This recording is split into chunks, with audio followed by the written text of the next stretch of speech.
We are now being recorded. Thank you. So welcome again to the Ukiah Unified School District regular board meeting, September 10th, 2020. We are conducting this per the governor's emergency executive order through video conference. While we would be happy to meet in person, it's actually better for the public to have this over Zoom. So we are not doing it because we don't want to meet in person. We are doing it because that way we're allowed to have as many people watching and we don't need to worry about having too many people congregating in a single space. So we thank you for your participation and we will get on to our call to order and our roll call. We actually did that in closed session. Do we do that again, Ms. Ornelas? No, we're on introductory items. Well, then we'll skip that. We will go on then. We are reconvening in our open session. We just had closed session. And we will now do the flag salute. You know, normally Ian's right here so I can see him, but he's not here. Is he going to put the flag up for us? Yes. Okay, then we will individually stand. Ready? Begin. I pledge allegiance to the flag of the United States of America and to the republic for which it stands, one nation under God, indivisible, with liberty and justice for all. Everybody must be very muted because normally I can hear all the different popcorn voices coming through and it sounds really pretty. But that time I just heard myself. Report out from closed session. We had a number of items. No action was taken on any item. We will now ask for approval of the agenda. We are pulling items E5 and G1. So is there a motion to approve the agenda excluding those two items? I so move. I'll second it. Okay, moved and seconded. Thank you. Any discussion? All those in favor? Aye. Aye. Any opposed? Any abstentions? Thank you. We'll now go to our student advisor report. Mason. Hi, everyone. I'm Mason Hoppy. I met you last meeting, and I'm basically here to talk a little bit about what's going on at the high school and with the student body. So first of all, we have the sibling project, which was started by our AASB president, Emma Dolan, with the goal of working to get a little bit of extra support to middle school and elementary school students who need it. So the volunteers for this program have already been assigned teachers at middle schools and elementary schools, and they've already begun working out game plans for how they're going to connect with their students, which will be happening as early as next week. As for sports, we're hopeful that they're going to start some beginning in December. And as new students aren't on campus to be directly exposed to sports, each team has created a video kind of explaining the different aspects of their particular sport. So freshmen can kind of figure out what they're interested in and get connected with the teams that they might be joining.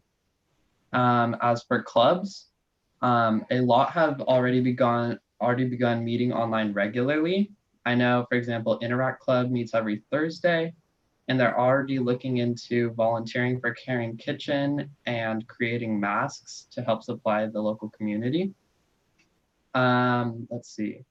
Teachers, admin, and ASB have worked together to create a massive Google Classroom for the entire high school that they're calling Wildcat Nation. And basically they're using that to kind of get information out to the entire high school community, just with announcements and stuff like that that they'd normally be getting in person, but with everyone online, it's a little bit harder to stay connected. So they created that. Let's see. ASB is looking into possibly hosting a drive-in movie to help raise money for various things around the school, in particular sports, which without in-person games are going to have a lot less revenue. And then finally, a lot of seniors have already started thinking about college applications, which can be a really stressful process. So to help with this, Ukiah High's amazing counselors have created a big Google Classroom for all of the seniors where they're regularly putting out information regarding financial aid and college applications in general. And on top of this, the counselors are meeting with every senior individually over Zoom to make sure everyone is on track and has the resources they need. And that concludes my report. So Mason, how are announcements done in the morning? So we're not having announcements in the traditional sense, Okay. like over the intercom because we're not at school. Mhm. So kind of to replace that, they're using Wildcat Nation where they'll put out different posts to keep people updated. And those posts, how are those, like, technologically speaking? Tell me how they are communicated over Yeah. what platform? Yeah. So Google Classroom is a program that a lot of us are already familiar with because our teachers use them for each class to kind of put out information. Right. So it's basically it's like a blog. So every student will be in the Wildcat Nation Google Classroom. And then like the admin and teachers and certain people in ASB are able to post onto that blog, and it'll just be basically information. It can be text, audio, pictures, things like that. Can it run on this? Does it run on the side of your screen like a chat does when we're in Zoom? Or do you have to specifically go to it? So you have to specifically go to it. It will come, like there will be email notifications and things like that, but unfortunately it doesn't just pop up on your screen. Oh, okay.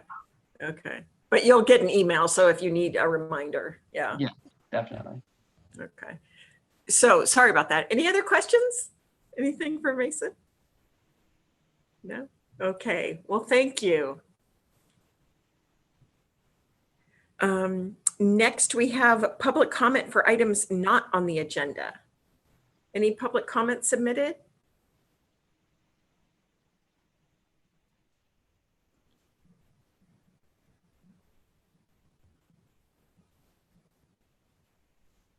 I've not received any public comments. Ian, can you confirm that you've not received any?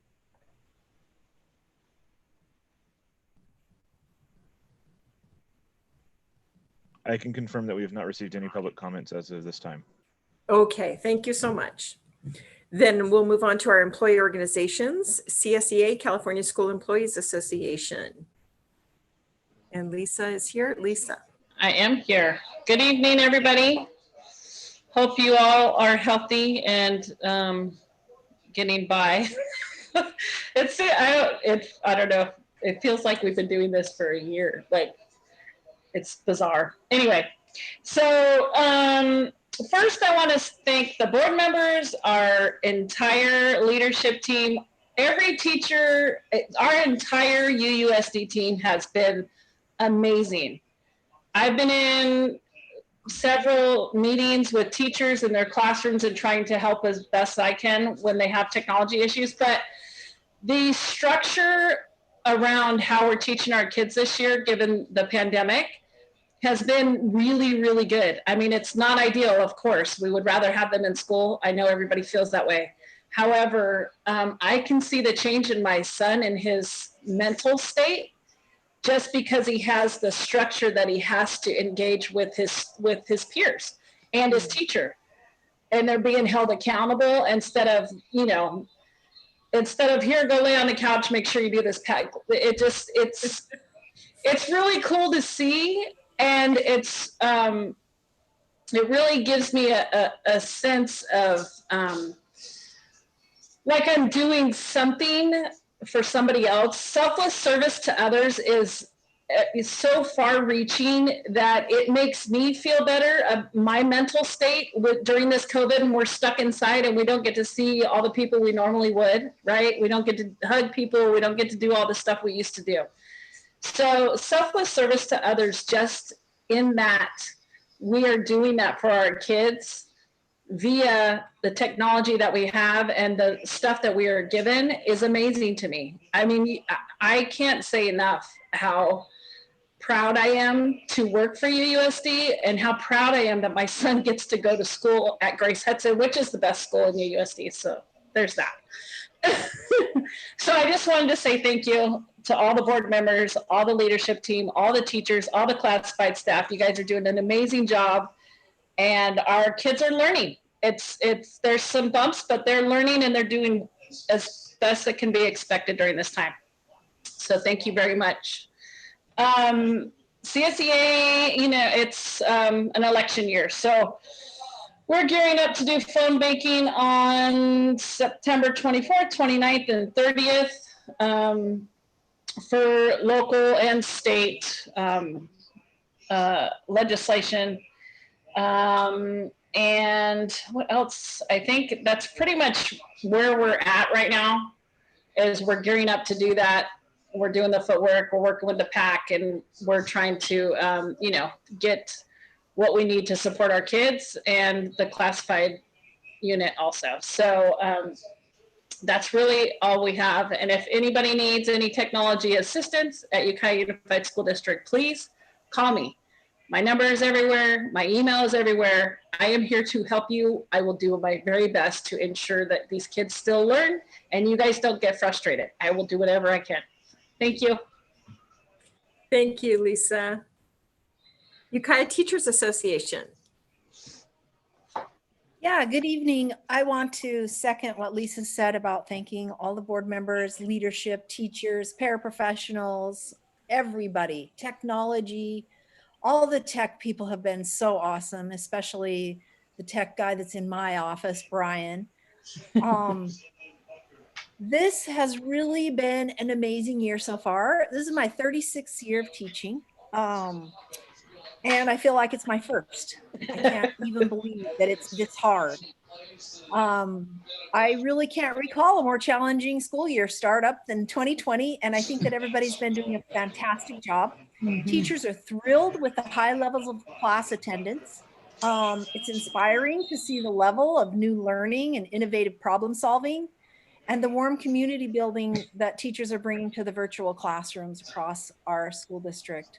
I've had an opportunity to be in a couple of classes doing a mini lesson for science. And I've also been able to do some professional development for teachers, how to do mystery science. And I'm looking forward to more of that. What else? Oh, yes, we're also doing phone banking. We're hoping that you all vote for Prop 15, Schools and Communities First, bring more money into our schools and to our community services that are so desperately needing them right now, including fire departments.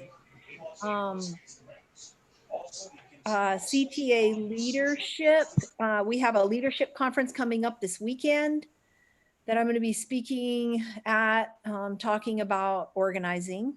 And I'm just really looking forward to doing more science. We, in my own job this week, we are talking about the adoption process, the pilot process for elementary science. And I'm looking forward to working with MCOE and closer with my supervisor on getting this happening, even though it's the strangest way to do a pilot and an adoption. Because science, as you know, is very hands-on and we're not going to be able to be hands-on. So it's going to be interesting to see how we choose the hands-on curriculum that will work best when we're not hands-on. And I may have to leave early tonight. I've had a headache because I went into town to work today and it's a little bit smokier in town than it is at my house. So I'm just going to stay as long as I can, and thank you very much. Thank you. Principal Director Blanco for our leadership team report. Great. Good evening, everybody. Let me get my, here we go.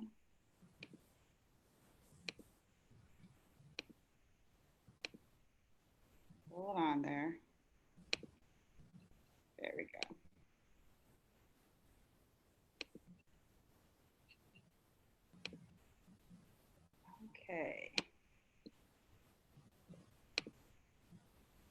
All right, here we go. Here's our staff. We did a little bit fun Bitmoji, like a class picture. So I thought that I would show that, which was really fun. You can see me in the middle with the big hair and the big head. Just super fun for our staff to do. All right, I'm going to start off with the leadership report. Just on Tuesday, we had the California Principal Support Network, CAPS. And what we really focused on was our PLC goals for the upcoming year and the importance of maintaining connection and collaboration. We all know that we're in a virtual setting, and so it's more important than ever to do that. We also talked a lot about teaming in turbulent times, and we really should focus on what we're really looking at within our PLC structure, the structures, relationships, process, and roles, and really defining those and digging deep. We talked about also prioritizing and unwrapping standards, which Kitty was awesome and sent it out right in time for us to be really starting to dig into the work. So we're excited about that.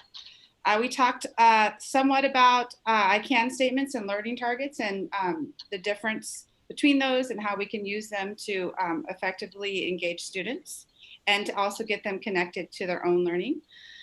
Which is really important. And then we also ended the day with talking about interventions and interventions that seem to be most successful based on research and what it looks like at our schools, and having us start to really dig deep into that and find out where we're doing really great things, and then find out where we can make things better for student engagement and learning.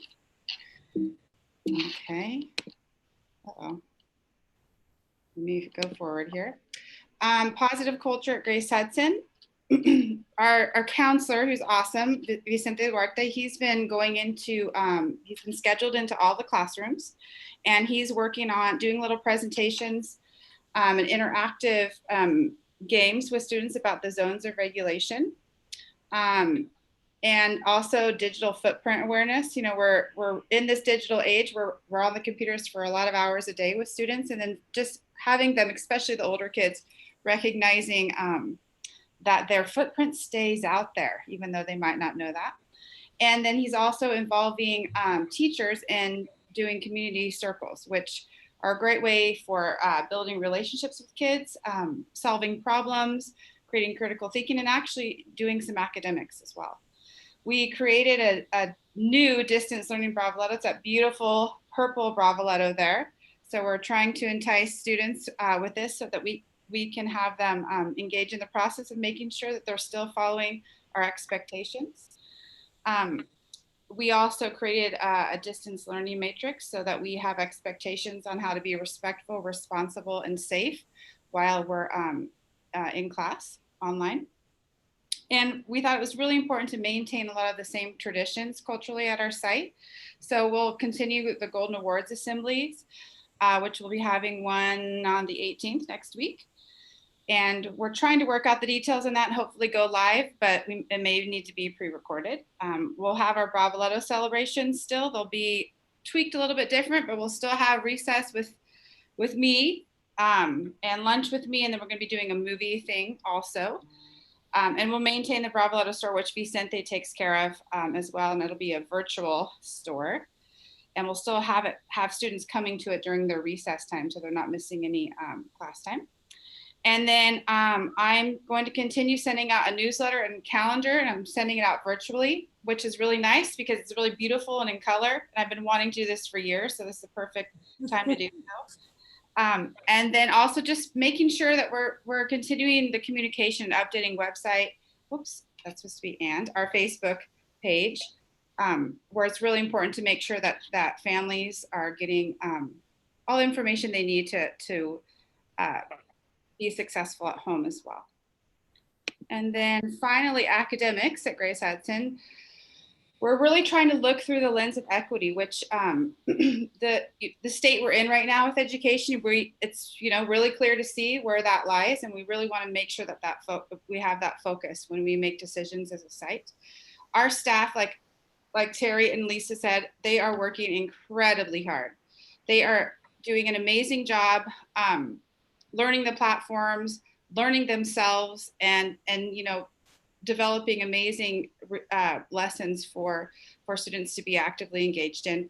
It's really quite impressive. I love going into the classrooms to see what staff is doing. So I really appreciate all the hard work, and it really takes the village. I mean, we have everybody working together to make this happen. Calls home, making sure kids have technology working right, fixing things, attendance, all of that. We're also really working hard building relationships with students, community structures, routines, which within the distance learning setting, which is really important to lay the groundwork for successful academics.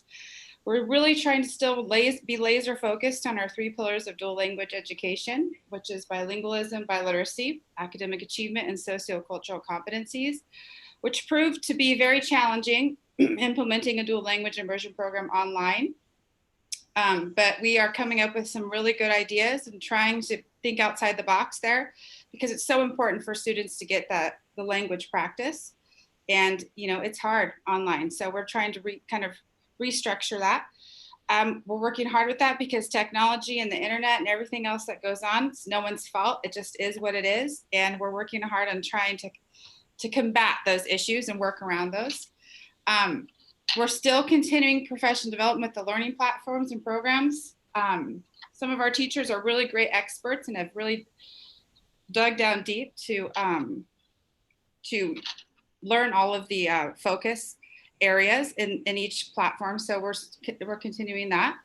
And then we're in the works to develop after school interventions in small groups virtually, but to support language acquisition in both English and Spanish, because we recognize that is really a huge need right now. And we're also, since we haven't been in school since March, we're really seeing that as a great need. And that is it for me. Any questions from the board? No. I was just talking with somebody today about Duolingo because I just think it's an amazing free service. Are the older kids able to do that a little bit to practice their speaking? Maybe not the younger kids. Yeah, they are. There's so many resources. Let's put it out there. It's hard to kind of figure out which is the right one and get kids really into that. iStation is actually that, you know, the district has bought for us. It's just Spanish is really great. The teachers are really liking it. There's assessments built in.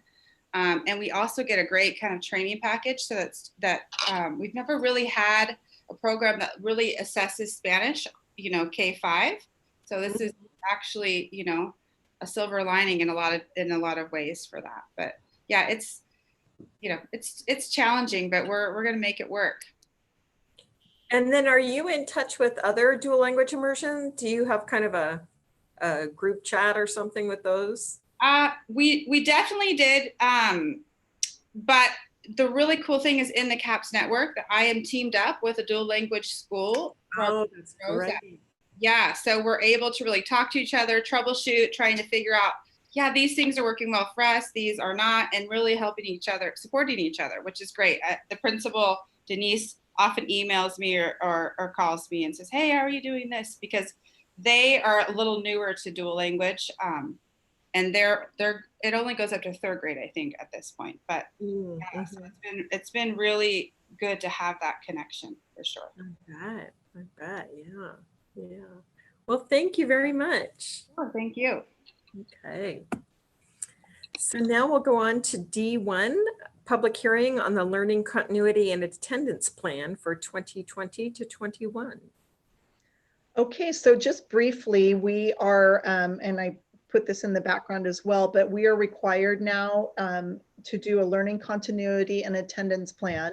And as you all know, board members, and this is for the public, we had spent from November to March of last year on our strategic plan, and we're pretty ahead of the game. And then because of COVID, the state put a pause on the strategic plan / LCAP and created, which will now be due next June, but created this new plan that we are responsible for. So we have to hold a public hearing tonight, and then we are holding a special board meeting next week to approve the plan.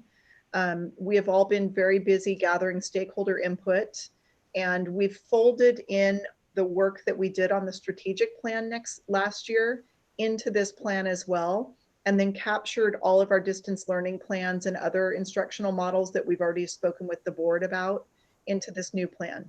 So we have spent a lot of time with engaging stakeholders in the process. From November until August, really. The work groups that were working from May until July on the instructional models helped with this plan. Those included teachers and administrators and classified employees and parents.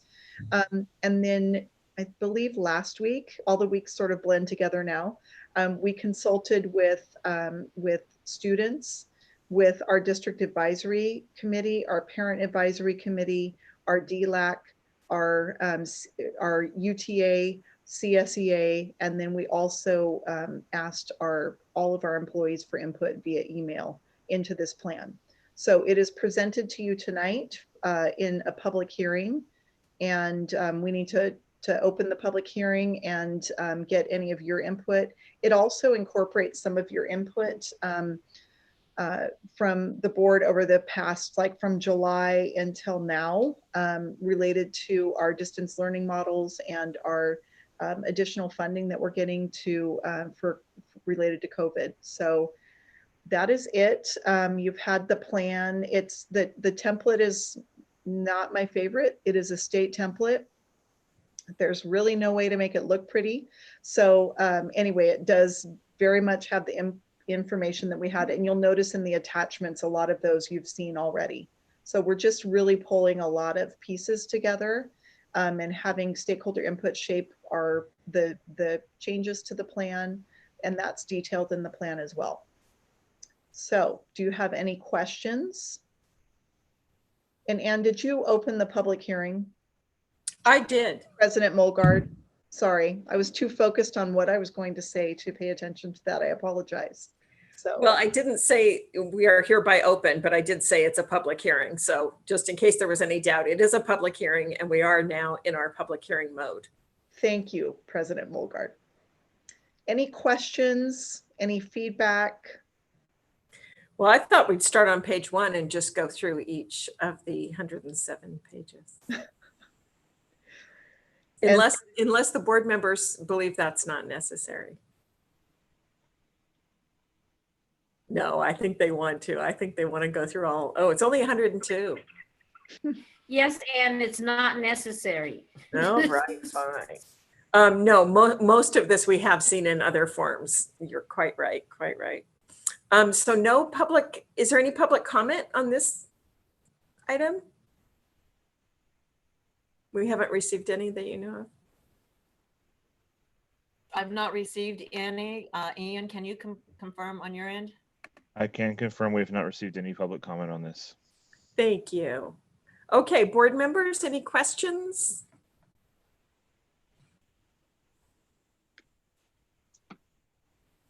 Trustee Vincent?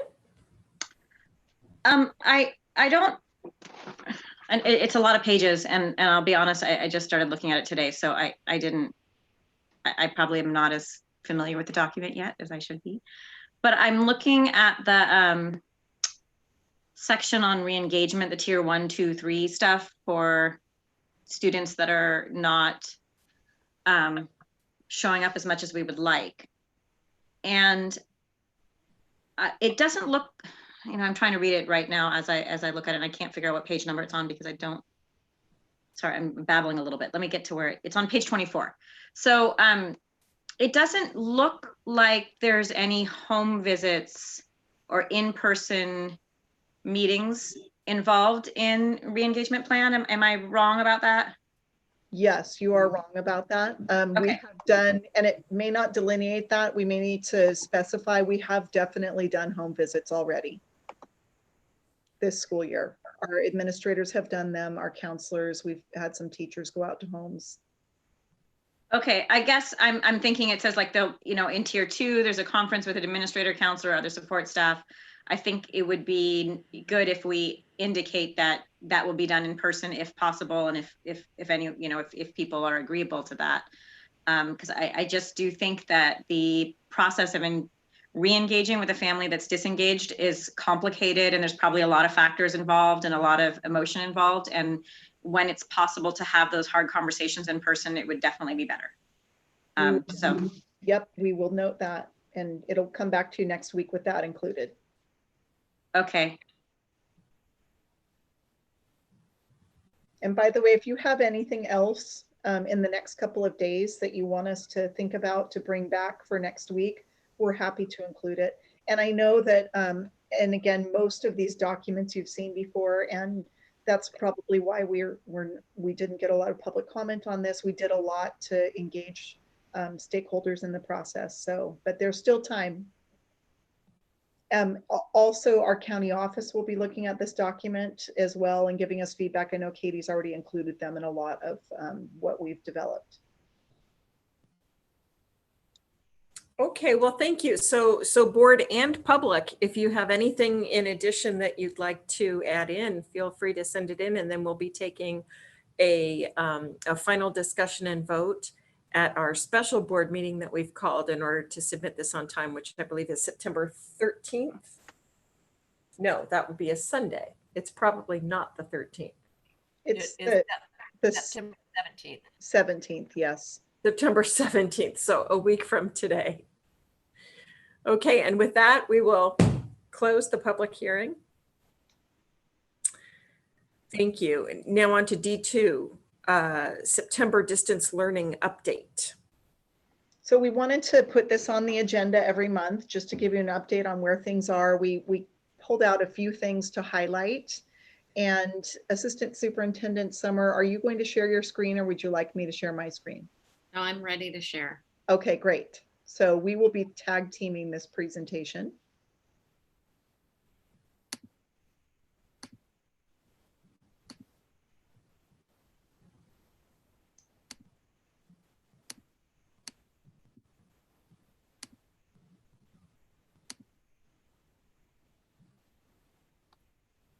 Okay.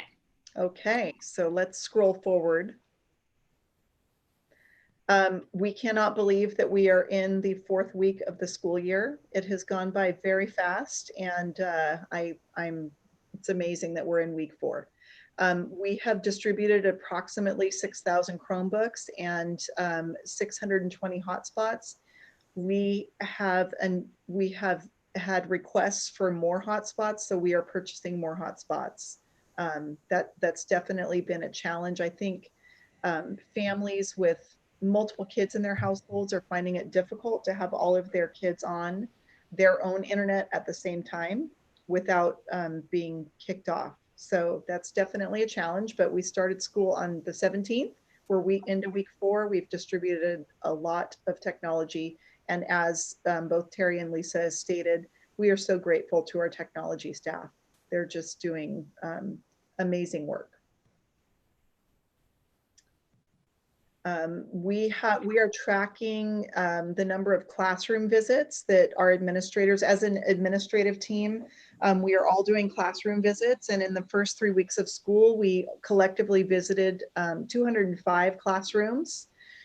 We've seen a variety. I had the pleasure of visiting Grace Hudson last Friday. And when you think about trying to engage 24 kindergartners on a Zoom class, teaching in Spanish, those are some pretty remarkable people doing that instruction. So I just want to say thank you so much to all of our teachers for everything they're doing. So we've observed reading lessons, math lessons and activities, small groups with breakout rooms. We've definitely been supporting students with technology and connectivity issues, like I've talked about with hotspots. We have paraprofessionals supporting breakout rooms or different groups. Teachers have spent a tremendous amount of time reviewing student expectations. We've observed that. And that we've observed some interview skills lessons. These are just some examples of things that we've been seeing. I'm really excited. I'm going to be observing virtually tomorrow at Ukiah High School. So that'll be fun. Katie, do you want to jump on this? Yes. So we, in addition to classroom visits, The administrative team is doing parent phone calls to receive feedback about distance learning. Some of the kudos that we've gotten are the classes are very engaging and interactive. It's going well. It's really organized. People are very grateful. You know, they feel like the teachers are doing a great job and they really appreciate the structure that's in place.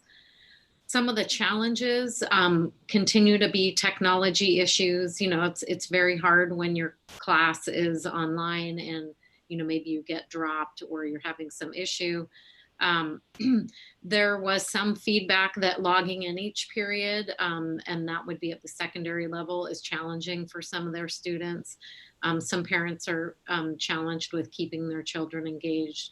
And then also what Deb addressed earlier is just having multiple students in the home. Sometimes that's a sound issue or a connectivity issue. We have purchased headphones for students. We haven't received them all. So we've started with younger children first. So as we get those headphones in, we'll continue to distribute those to help with that. Katie, do you want to talk about this?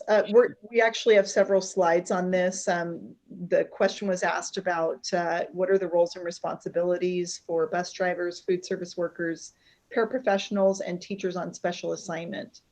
And if you attended our barbecue yesterday, we had a barbecue in addition to our food distribution. It was part of the system. Our bus drivers were out there doing some grilling of the barbecue. We are utilizing them in a variety of ways. And Katie, if you want to scroll forward, we've got a little bit of detail, but our bus drivers have been helping pack and distribute instructional materials, helping with food distribution, delivering instructional materials and food to quarantined and other families. They've been doing some sanitation and light custodial work and subbing for custodians.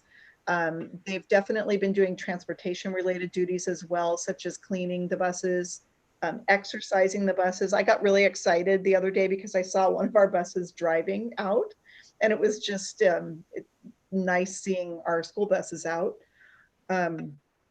attending meetings, trainings. And then what we're working on right now is getting them connected with kids who would typically be on their bus routes, and calling those families, making sure that the kids are staying connected. It's another adult who already knows a particular student or family, and getting those bus drivers assigned to those kids to just be reaching out to them weekly and make sure that everything's going okay. So that's what we have our bus drivers doing right now. Our food service staff is very focused on food preparation. We served over 2,400 students yesterday.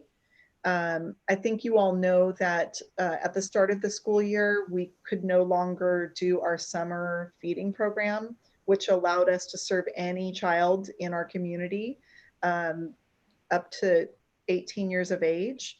And so we had to go back to our traditional program where we're serving only our students. Those regulations have now been changed back. So effective this week, we are now back to our summer program. And we served yesterday over 2,400 students. It could have been the barbecue, but we'll see next week when we go back to what we've traditionally been serving. But our food service staff is amazing. You'll see some pictures coming out this week in my communication. We had a few of them dressed up as fruits and vegetables yesterday, and the kids who were coming to pick up their food, they loved it. So you can see those numbers there. We returned to the summer food program this week. We expect to serve more. And we have limited workspace in the Ukiah High School kitchen. So we've split the team into smaller pods, and we've worked diligently to keep those pods separate by having them work on different days and different times. And now that we've kind of settled into our routine, we can think about how our food service staff might be able to take on other tasks. So that's where we are with food service. Super grateful to the work of feeding our community. And that is a very much a group effort. We've got food service staff, bus drivers, maintenance and operations plays a critical role in that process as well. We sometimes have paraprofessionals come and help with the distribution. So it is definitely a big, a very monumental weekly effort in our school district. Katie, if you want to scroll. Katie, do you want to talk about paraprofessionals? Sure. So our paraprofessionals are very busy and they're providing support in the classroom. So our special ed paras are joining groups, supporting breakout rooms, preparing materials, providing services. Our PE paraprofessionals, they're teaching PE, they're supporting PE, they're also doing social emotional check-ins. ACEs paraprofessionals are calling students, they're checking in on connections. Many of them do that in the classroom through Zoom as well. And then our kinder combo paras, they're engaging in the classroom, they're supporting students. They're very helpful with assessment. We're continuing our assessments and our assessment calendar. So that's been a great challenge to figure out how to do assessments online, and sometimes students need additional support. So those paraprofessionals are helping with that in small groups. Our teachers on special assignment, our district SSC is very busy. The state did not waive LPAC testing, so we are in full LPAC mode right now. We're piloting doing our initial assessments. Most of those are happening at Nokomis, and we're doing that starting with the youngest. Most of our initials are young children, kindergarten age. So they're very busy doing that, looking at data, monitoring, providing professional development.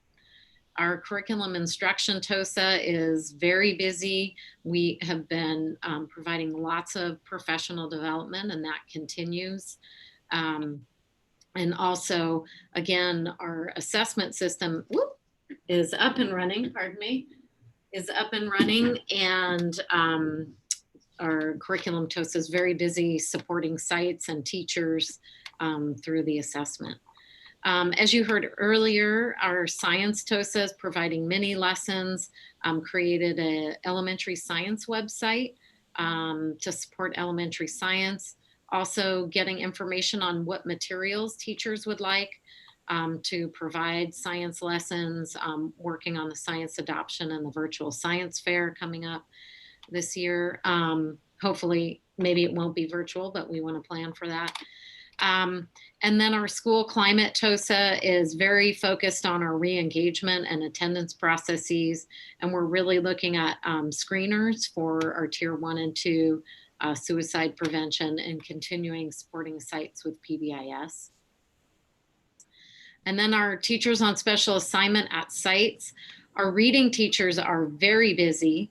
We are providing interventions within the day. So they're helping support with interventions and also with reading assessments and getting that data and helping with small groups. And then our school site student success coordinators are also busy, especially helping with EL students in the classroom, providing coaching, supporting assessment, monitoring students, helping with supporting tutoring, and technology and parent outreach. So our teachers on special assignment are working very hard to help support our sites and our students. So we are also working up, the board allocated at the last meeting some additional funds for in-person after-school extracurriculars. So we've put out guidelines on that to our school sites. They are working on getting those in-person extracurricular after school pieces going. We're also looking at offering technology hubs. We know that internet connectivity is an issue. We can do those on campus in person. So we're working those up as well. So our sites are busy working on the in-person after school and during school programs.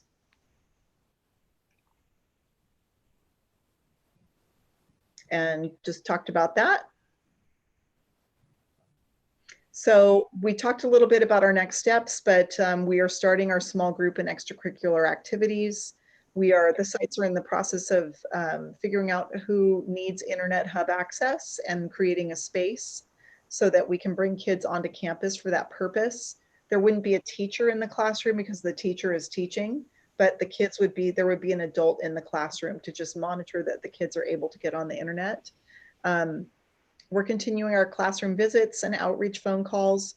We are gearing up for our Hanover research study, part 1.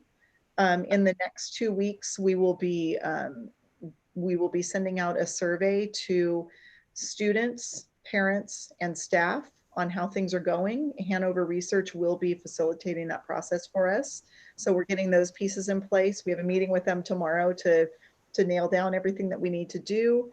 And then we continue to adjust roles and responsibilities of staff as needed. And I'll just say that our staff has been very excited and willing to step in wherever they're needed. And I appreciate that in them. So those are our next steps. And we wanted to know if the board has any other questions. Katie, I think that's our last slide. Yes. And we'll stop sharing the screen so we can see all of you. We want to know if you have any questions and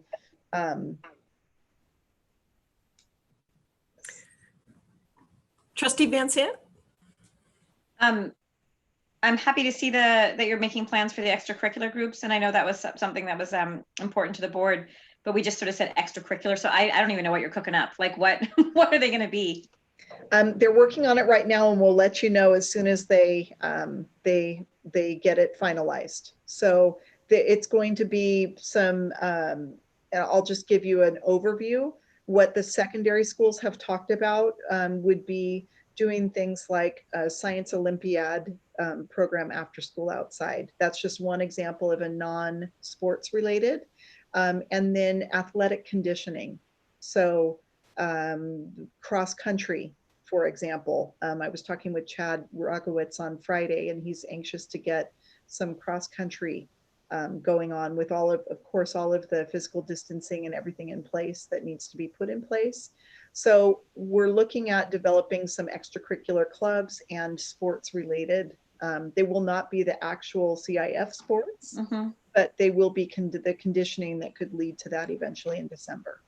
So those are the types of things that people are talking about. Okay, thank you. Yep, STEM related clubs. But we'll get you a concrete plan and get our sites to let us know what they're working on. Thank you. Any other questions? I'll keep asking. Sure. No. You got the floor. Keep going. I know we're only on week 4, so I would expect that maybe we don't have this much information on it yet, but do we know the demand for tutoring or social emotional counseling yet? And I have a specific reason I'm asking, but I'm just wondering if we even really know that yet. Or is it hard to tell what that will be? It is. The tutoring programs are just getting started, so I don't know that I could speak to the demand yet, but we will know in the next couple of weeks for sure. Katie, how about social emotional counseling? We haven't collected that yet, so we can start doing that. I think all the systems are up now, so. And I wouldn't expect, I would expect people, it's going to take a little time for people to settle into the whole new school year. So I wouldn't expect a lot of demand yet. But the reason I ask is because I know later we're going to be talking about a fairly significant financial investment in those programs. And I'm just wondering how much we know about what the demand will be. I know the need is really high, but what I'm hearing is from parents that I've spoken to and actually other community providers of services to children that everybody's in agreement that the systems in place right now are far superior than they were in the spring. So a lot of positive feedback in that sense, but also a sense that kids are totally done with Zoom by the end of the day. And I know our community-based social emotional counselors have said that their engagement with students and families has completely plummeted. They just told me that today in a meeting today when school started, because kids are just tired of being on Zoom and tired of being on phone calls. So I just, it's such an important service we're going to be providing around social emotional counseling and tutoring. But I think you're doing it in an environment where kids have already spent all their bandwidth on that kind of format already. So I'm just interested to see how it plays out over the next couple of weeks. I don't think you have a lot of options. I mean, I understand, you know, the limitations, but I think it's just really important to pay attention to, since we do look like we're setting aside a lot of money for it. And if it turns out that the medium is just not working, we'll have to figure out other creative ways to make that happen. Absolutely. Yeah. Trustee Fernandez? At some point, could you let us know how the attendance is looking for not specific, but just sort of the overall attendance trend, if we're losing students as time goes on, or if we're maintaining? Yes, and I do have a report for the board on enrollment, and our enrollment is down slightly, for sure, especially at the elementary level, which doesn't hit us this year, but it will hit us next year if our enrollment stays down. Superintendent Cuban, is that mostly in kindergarten doing? I mean, I thought a fair amount of kindergarten parents might just skip the year. I was wondering. Right. I think it's across the board at the elementary schools. It's definitely more elementary. But I haven't run the report yet to look at the exit codes. We need to do that to see why students have exited. But our kinder numbers are lower than we projected. Yeah, that's not surprising to me. Right. But I am surprised that it's other than kinder, because unless people are following jobs and they're not in our independent study program, where are they? Mm-hmm. Well, we have had some private schools open to in-person learning. And so I think we've lost some kids to programs that are offering in-person. But I haven't fully looked at the exit codes to determine concretely why. Mm-hmm. But we will definitely look at that. We can ask our student information systems person to give that information to us. Great. And that would be both enrollment and then attendance. Could we just see that at all of the, every time you do the distance learning update, you can just include attendance with that? Absolutely. Okay. Have the counselors, not seeing any other questions from board members? Have the counselors talked about doing in-person counseling with a shield or with a face shield or something? Or with one of those plexiglass things? I know that Jason just had a counselors network meeting, but I don't know what discussion was had in that, but we can get back to you on the answer to that. Thank you. And then when you talked about getting headphones for the kids, do those have built-in mics? Okay, great, thanks. I didn't know if they had to then struggle with two different pieces of machinery, but of course they do. Thank you. Other questions on the September distance learning update? And hopefully we'll only have a few of these before we don't need distance learning updates anymore, but yes, that would be great. We shall see. Okay, and then no action is needed for that item. So then we'll go on to our 2020 energy efficiency projects update. And I know many of us have passed the some of the solar projects that are already up, and there was an article in the paper yesterday. It's all very exciting. We are very excited about that. And not only do they provide shade to our students and, you know, covering over the parking lots, we're saving energy, which is really great. So Gabe and Steve, thank you so much for your efforts around that. And they have a quick presentation for you. Wonderful. And I'll just say also, the SiteLogic has been doing a lot of our work on this, and they're really a very supportive company to work with. I've appreciated working with them. I was spacing out just a tiny bit. Are the solar panels actually live right now, or like they're generating electricity? So let's pull up the presentation. Okay. Steve, are you sharing that, or is Gabe sharing that? I'm thinking it's Gabe, but yeah, so no, I can share that. Go ahead and pull it up here.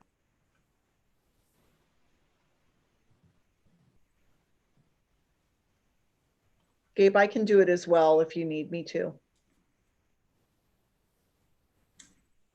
If you want to, I mean, I have it up. It's up to you. I can go. No, go ahead. Great, go ahead. I want to get it up before I share though.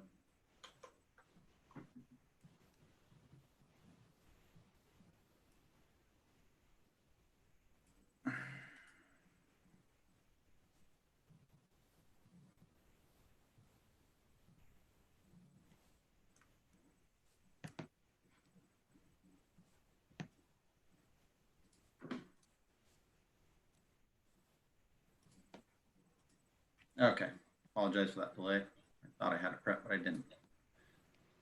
Okay, so the energy projects update, and I did add in here just as a first caveat, not to confuse anyone in the very beginning, I added some information on a previous energy efficiency project we had, which if you remember is the Prop 39.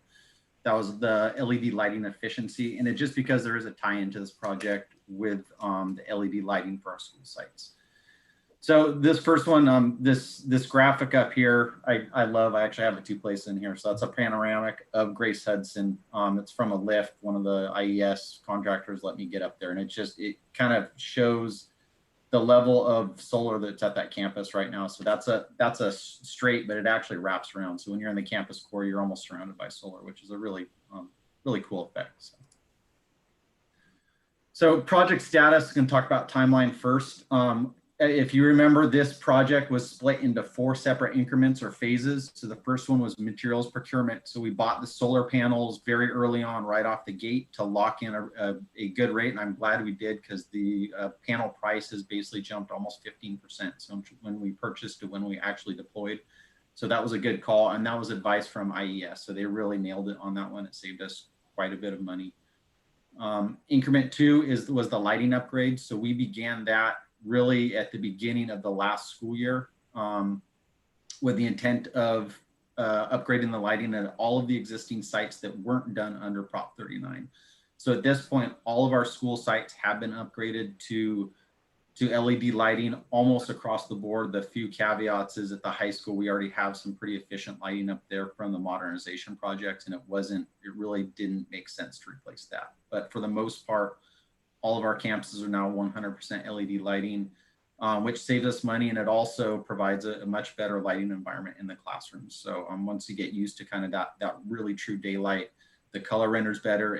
There's a lot of studies that show how it does affect the ability to pay attention, particularly in students that have some attention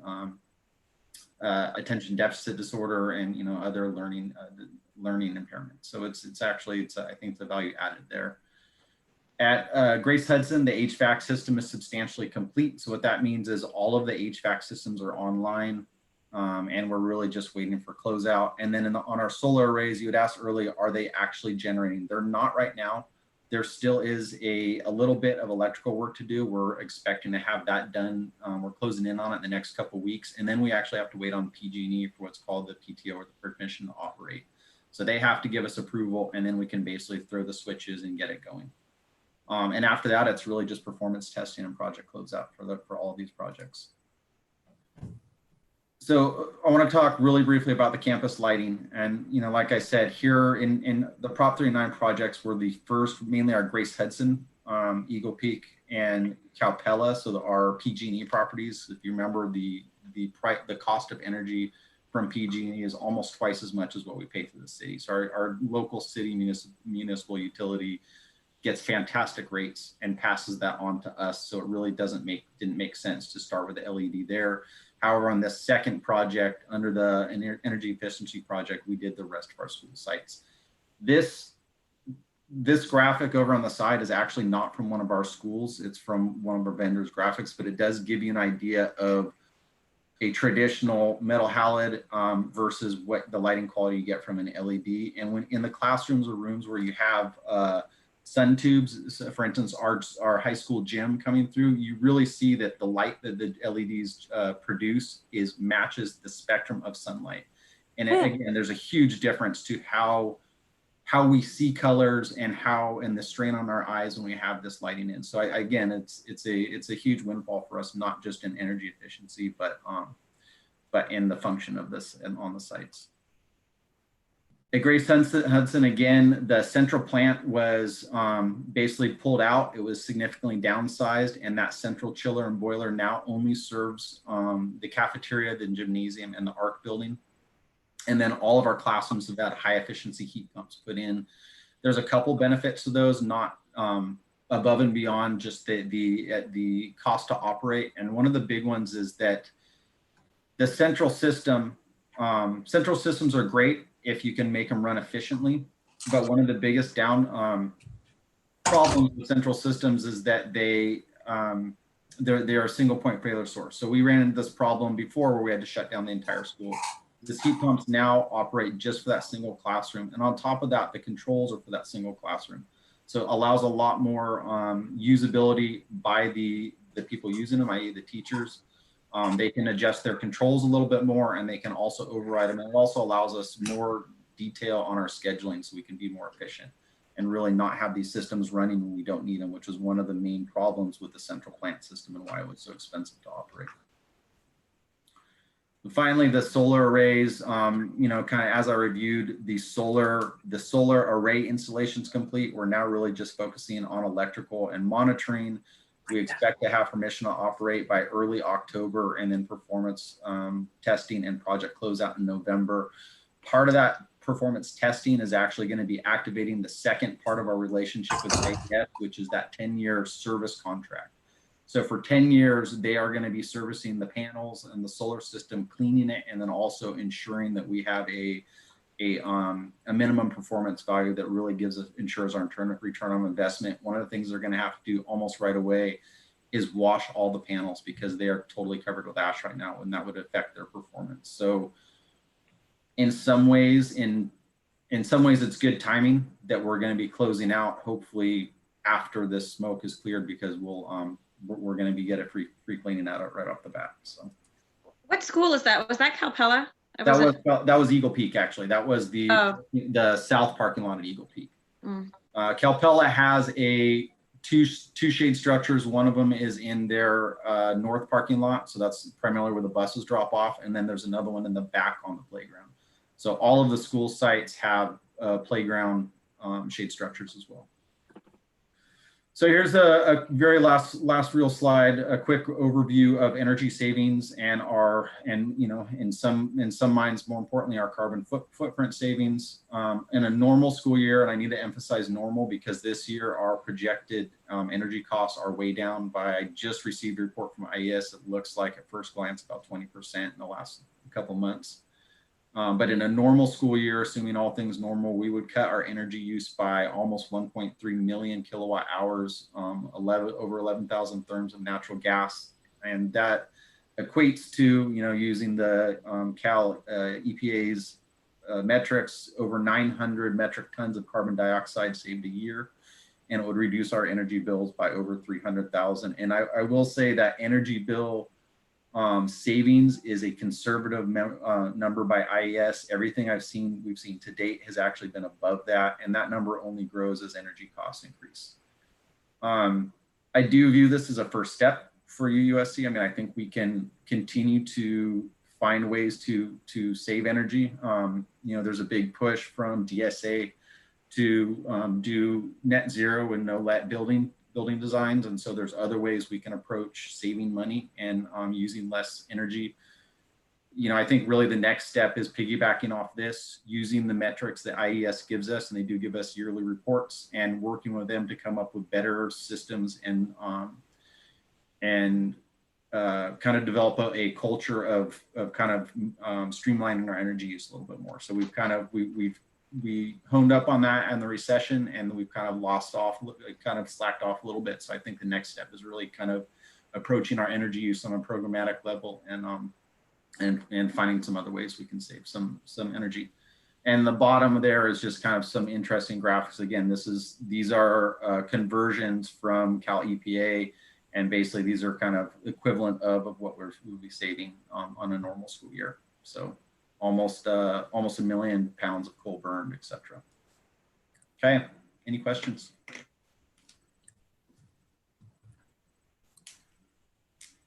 I can't see anybody until you stop sharing your screen, so I'll just. Apologies, right.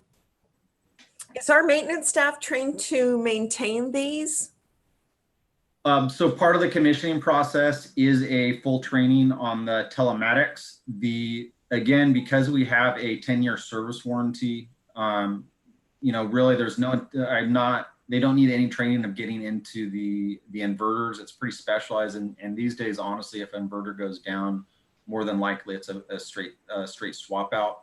The panels themselves don't really require any operations. Really, the biggest thing you have to do is clean them and then just monitor the monitor the systems through the telematics or the monitoring suite to make sure that they're still operating. But again, for a decade, we have a contract with IES. The onus is on them to both monitor it, ensure performance, and also do biannual cleanings and biannual inverter maintenances. So there's not a lot we have to do right now. That said, anything we have in our district, any equipment, I do want to have our staff knowledgeable. So again, that commissioning training will include that first overview of them. And then I'll continue to work with them. I mean, they've been involved in the process. I've been giving them briefings on the technology and what they've been doing, and we'll continue to do that as we develop more systems and roll out more technology. Good.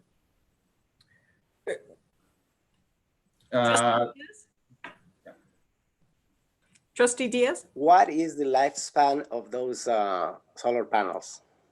So these solar panels have a 30-year warranty. The warranty is a graded warranty. So typically the way it works, and I'd have to review these exact panels, but typically the way it works is the standard is it's 30 years and it's either a 75 or an 80% degradation over 30 years. And every year they actually have an exact number that those panels have to hit. So they have, at year one, they're 100% of the rated production value. At year two, it's like 99, and it kind of steps on down over a 30-year period. If at any point during that 30 years, they drop below that level, then the warranty is triggered. The panels that we purchased are a brand called Canadian Solar. They're actually one of the last US or North American manufacturer, and the company has been around since the beginning of solar, and it has a huge market share. So it's less likely that they will go away. Very likely they'll be here in 30 years. So the inverters themselves are the point failure source. The industry standard is about 10 to 15 years on an inverter.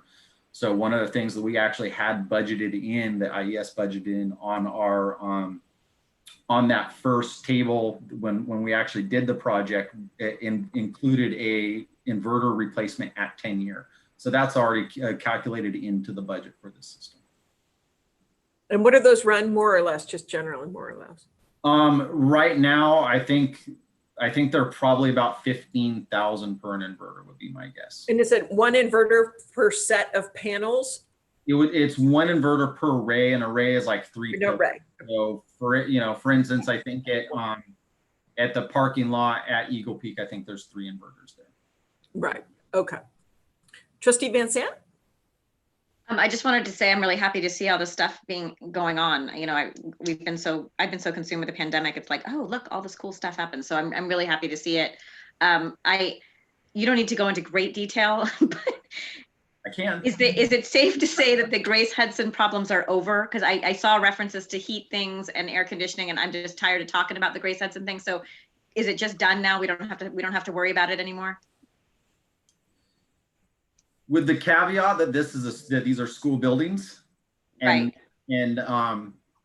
And there's always things that happen that we don't expect. Yes, I'm very happy with the build quality. I'm very happy with the design choices that IES chose for this.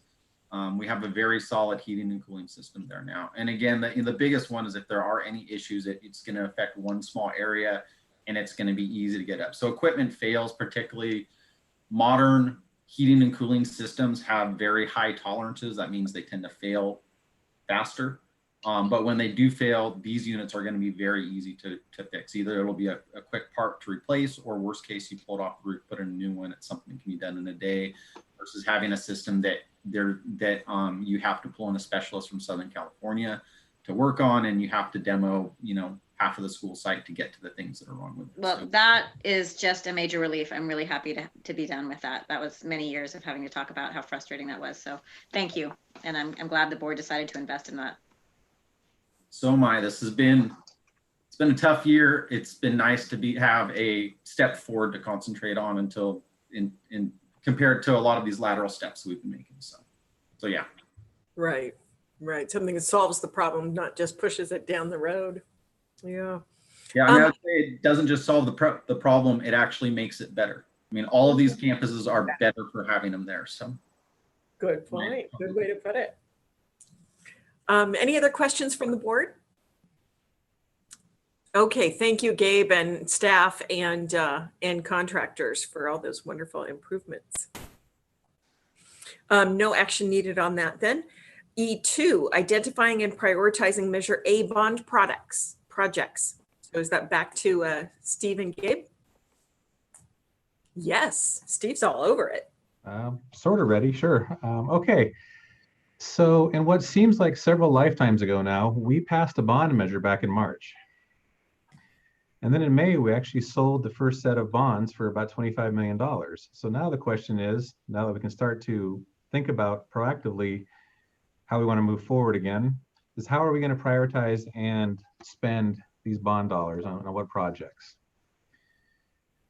First off, we know we have some known critical and urgent needs. We have some HVAC and roofing systems that have failed or are failing.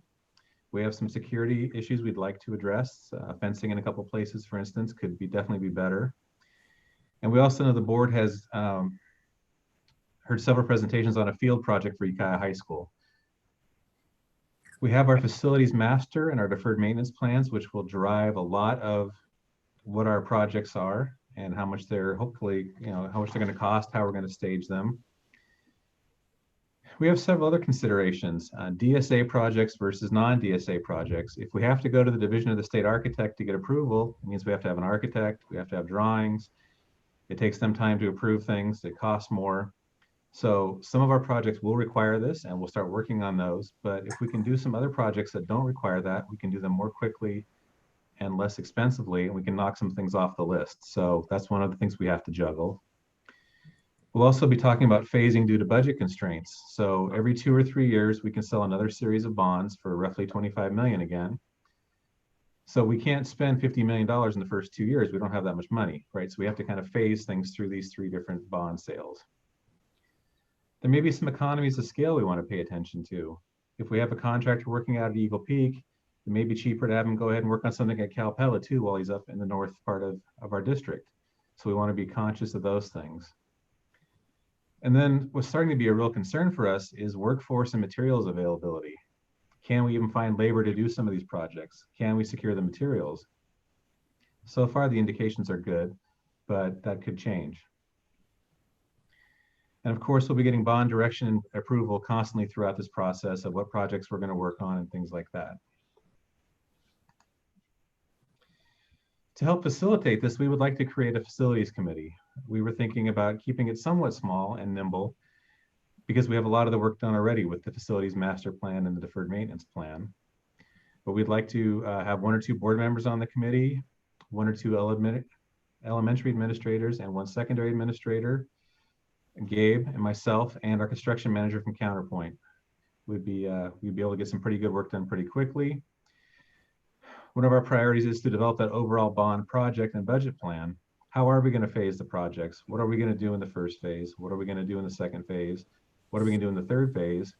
And what can we not do? We don't have enough money to do everything. We already know that. So how are we going to prioritize? How are we going to spend? And then we need to begin working on the design for the initial projects. So the UHS field project, again, we did talk about several months ago.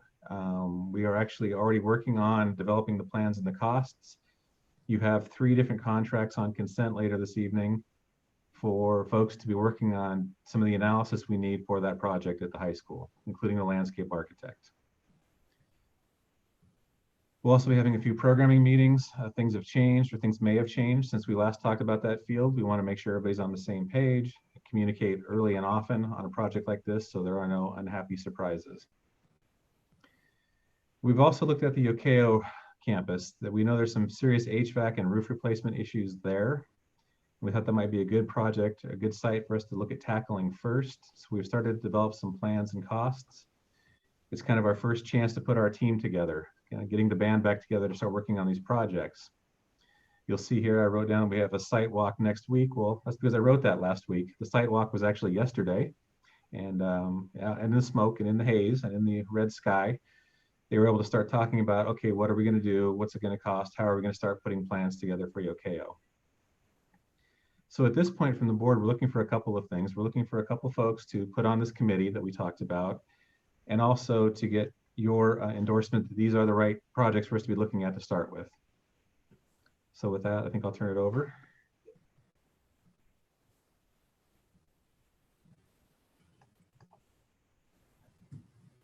Oh, I thought you might be turning it over to Gabe, who might have more to say. No, you're well, turning back it over to you, sorry.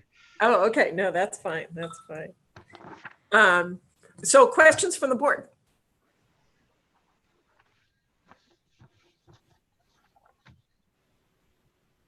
We have, pardon me, we have about $80 gazillion in maintenance issues. And I'm wondering, I know that the field project is exciting, but I'm wondering, it's hard to know whether we should support the field project when we have all these other major issues going on at the same time. It feels a little bit hard for me to sign off on that right away this evening.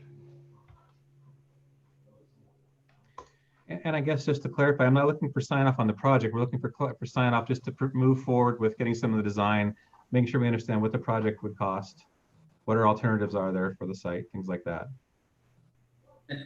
Steve, you mind if I jump in and just one clarification too? So on the landscape architect, one of the first orders of business for the landscape architect is going to be looking at scope and really refining the construction cost estimate. So the other two design professionals that we have in for this meeting is LACO, which is a geotechnical engineer, and then a surveying company, or GPR, so ground penetrating radar surveying companies. So the next step is to really see if the soils are suitable for drainage and see what's underneath them. And that's really going to allow us to get a really good construction cost estimate, which would then allow us to get us a budget, which would then allow us to report to you what the actual cost would be. We have some pretty good estimates, but until we know what that soil looks like, we're a little bit over the map. So yes, that hopefully that clarifies. Okay, so the recommendation is just to approve the first couple steps. It's not approving the entire project. Trustee Arkin.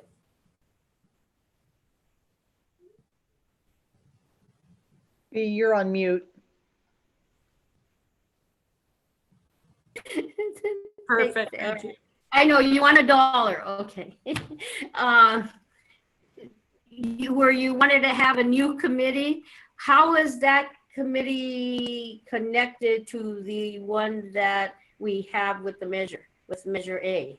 All those people we okayed. Do they make a connection or are two separate issues? Oh, you're talking about the Citizens Oversight Committee, B? Yes. Yeah, this group, so they ensure that we are spending bond dollars the way that the bond language runs.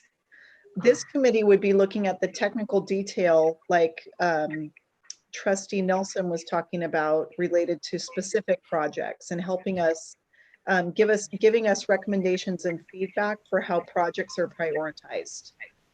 Ultimately, the board will approve that phasing, but we'd like to get input from the people who live in our schools on a daily basis, and also board members to help us prioritize. Okay. And that prioritization would be similar to what's been presented tonight.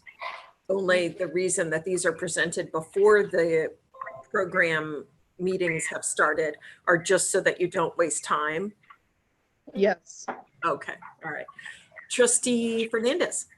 I thought we had talked a while ago about months ago now about the track, or not the track, that was years ago, the all-purpose field, and we had decided that it was sort of urgent because it impacted sports, that the soccer season had changed, and it would impact football because their field got torn up, and it would impact PE, and it's a lengthy project. So I thought we had sort of decided a while ago that if we did get funded, if we did pass the bond, that would be one of our first projects because it has such a large impact and because it would take a while to get done. Gabe, how long will it take for those preliminary reports that you were talking about? So it'll only take about, I think the geotech is, and they actually started today. The geotech has 2 weeks to be able to get their report out. So the thing that will take more time is for the landscape architects team to really be able to do their analysis, look, and dig into it. I believe going back on the proposal, they have that as about a 4 to 5 week. The real question is how long until we actually get a design in place, and when can we commit it to Division of State Architect? How long will it take them to review it, and then how long can we? How long will it take them to review it, and then when can we go up to bid? It'll be tight right now to be able to do it summer of summer 2021. So we're really going to have to see. Now it depends on where the field goes. We may be able to do it while school's in session. There's a lot of variables right now, and a lot of it depends on what we're actually doing. And that's, again, the next step is we need to have that professional, that landscape architect there because they're professionals. They're going to be able to give us the timeline and all of those variables, and make some good assumptive guesses. I mean, one of those Division of State Architect is always a wild card, and right now they're doing everything electronically, which is, the mileage has varied so far. So we've been lucky with the solar project, but it has been a little bit slower. But Zoe, you are right. We have spoken about this at a previous meeting at some point. I want to say it maybe a year ago, where the board gave us direction to move forward to look for, cost estimates and that sort of thing. Yeah, it seems to me like a pretty important project that we need to do for our kids. Well, and given that you never know how long a project's going to take, the sooner the better. Trustee Arkin? We've been talking about doing this for years, since the last bond that was passed, and then we used up all the money, so we couldn't go further on that. But I would like to be on that committee. You'd like to be on the Facilities and Spending Measure A Funds Committee? Yes, the one that Steve was talking about. Excellent. Okay, are there any other board volunteers? Trustee Nelson? Yes, excellent. All right, so we have 2, but I guess if there were a third, that would be okay. All right, then Trustees Nelson and Arkin are our representatives to that committee. And let's see, I think we do have identifying, I'm just looking to see if there was a motion required. Well, you've asked for a motion. So the recommended motion is administration recommends approval to move forward on the planning only for the Ukiah High School field project and the Ukiah HVAC and roof replacement project. But the Ukiah HVAC and roof replacement project are not planning. Those are the actual expenses and the actual project. Is that correct? That is correct. Okay, so the real project for Ukiah and the planning aspect of the project for the field. Is there any other questions about this before somebody makes a motion? Trustee Mulgard, can I have one clarification? Ukiah would also be planning, so the next step is really getting our design professionals planning the project. After that, the final step would be approval of the plans. If it goes to DSA, usually that's something we bring to the board, and then obviously, we'd have to award to a contractor, and that would come to the board as well. Thank you for that clarification. Right, and another clarification: the Ukiah project has been something that's been on our 5-year master plan, so it has been, this has been something that we've identified as non-funded and has been out there. So yeah, like the other project, I don't think any board member is surprised by either of these projects. Mr. Barackman, did you have something else to add? No, I was going to clarify the same thing, that just that we will come back to you before we move forward. We're in the planning phase. Great. Hearing that, then, is there a motion to direct staff to move forward on these 2 projects? Yeah, I so move. I'll second. All those in favor? Aye. Aye. Any opposed? Any abstentions? Okay, thank you. It's very exciting. Very exciting. All right, we will now move on then to our E3, update on learning loss mitigation and elementary and secondary school emergency relief fund budgets. Okay, so thank you. Last couple months, we've been talking to you about our budgets for all these different COVID-related funds that we have. And we've been trying to figure out a way to get some consistency in what we've talked to you about. So last month, we showed you a spreadsheet of our anticipated revenues and then talked about the set of costs that you approved. And so this month, we're going to bring that same sheet back, but then add in some new items to talk about. So first of all, this is a recap again of the funds that we are eligible for that we've received. It's over 7.9 million. And I believe as of right now, we still have to spend over 6 million of this by December 30th. But these deadlines are very much being talked about, and I think they will probably change before we get to December 30th, maybe December 29th. There are some very silly things happening right now. Last Wednesday, to give you an example, last Wednesday, we got a report that we had to file by tomorrow on how we spent our COVID funds so far. So that notice came out last Wednesday for this Friday. Then on Friday last week, they came back and said, oh, never mind, we're going to delay that deadline. We'll let you know. Well, then we got an email this afternoon saying the report's due Monday. Oh, good Lord. So there's a lot of chaos reigning all over these funds right now, but we're on top of it. Christy and the crew are on top of it, and we'll be fine. So one of the new things we're bringing forward tonight is the suggestion for a site allocation out of some of these funds.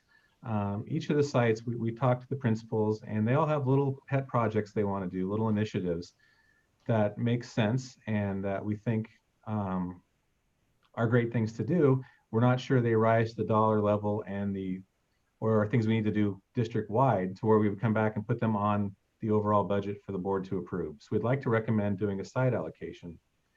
Some of these examples include various software, applications, and licenses for class-specific activities, some remote access to some school libraries, which sounded pretty exciting. A couple of the sites have asked for some class sets of novels, K-5, so they could have some more reading materials, which is always a good thing. We've had requests for wireless headsets for teachers doing demonstrations. Sometimes it's hard to be standing in front of your Zoom and doing a science lab.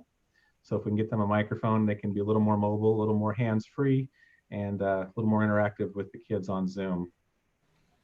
They've also asked for a lot of additional staff time for various initiatives. Like I know UIS has asked for some extra time for Aries cleanup. They've had a lot of new students enroll and they're struggling to keep up.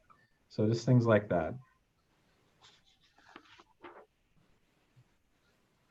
So we'd like to recommend taking $250,000 from the Coronavirus Relief Fund to allocate out to the sites as you see here. And we would take that out of the professional development money. We think that would still leave $650,000 in PD money unspent.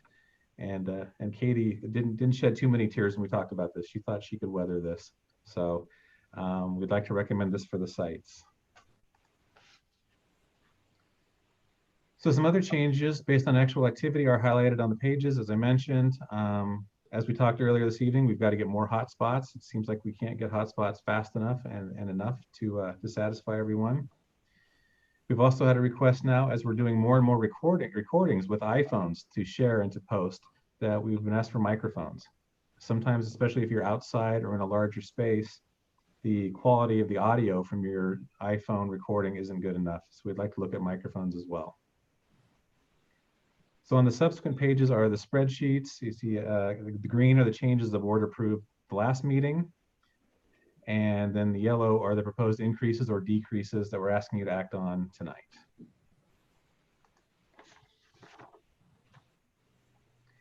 And with that, you'll see the first item is increasing the budget for hotspots from the Coronavirus Relief Funds by $67,500.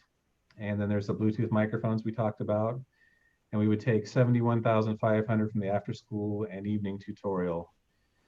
And part of that is due to the fact that we realize that if, as it stands now, we have to have all these funds spent by December 30th, it's a very short time to get a lot of tutoring done. So we thought that that tutoring budget could stand to help subsidize these projects. Next up, we talked about the discretionary allocation to the sites. And that money would come from PD, as I mentioned before. And those are the only changes we're recommending this month, I think. Is that true? Moving through the other funds, the state general fund, learning loss mitigation dollars, no changes there yet. The gear funds, the governor's discretionary funds to the district, no changes there. And again, more hotspot costs here coming out of the ESSER funds, another $25,000 to help pay for that monthly service going forward. So, and that I believe is all of the changes we're asking for. So any questions? I can stop sharing my screen. Okay. Questions, board members? Site allocations of $250,000. I'm wondering, the description was a little vague and that seems like a chunk of change. I'm wondering if you guys could go dive a little deeper into that.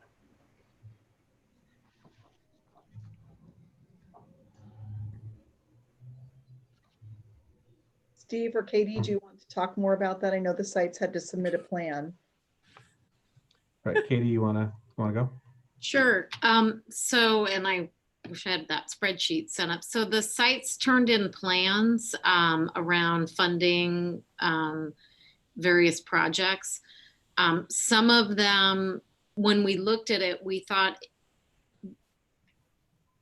it would be easier to do a site allocation now than to keep continuing to get requests, individual line item requests. It actually takes up a lot of time to do that.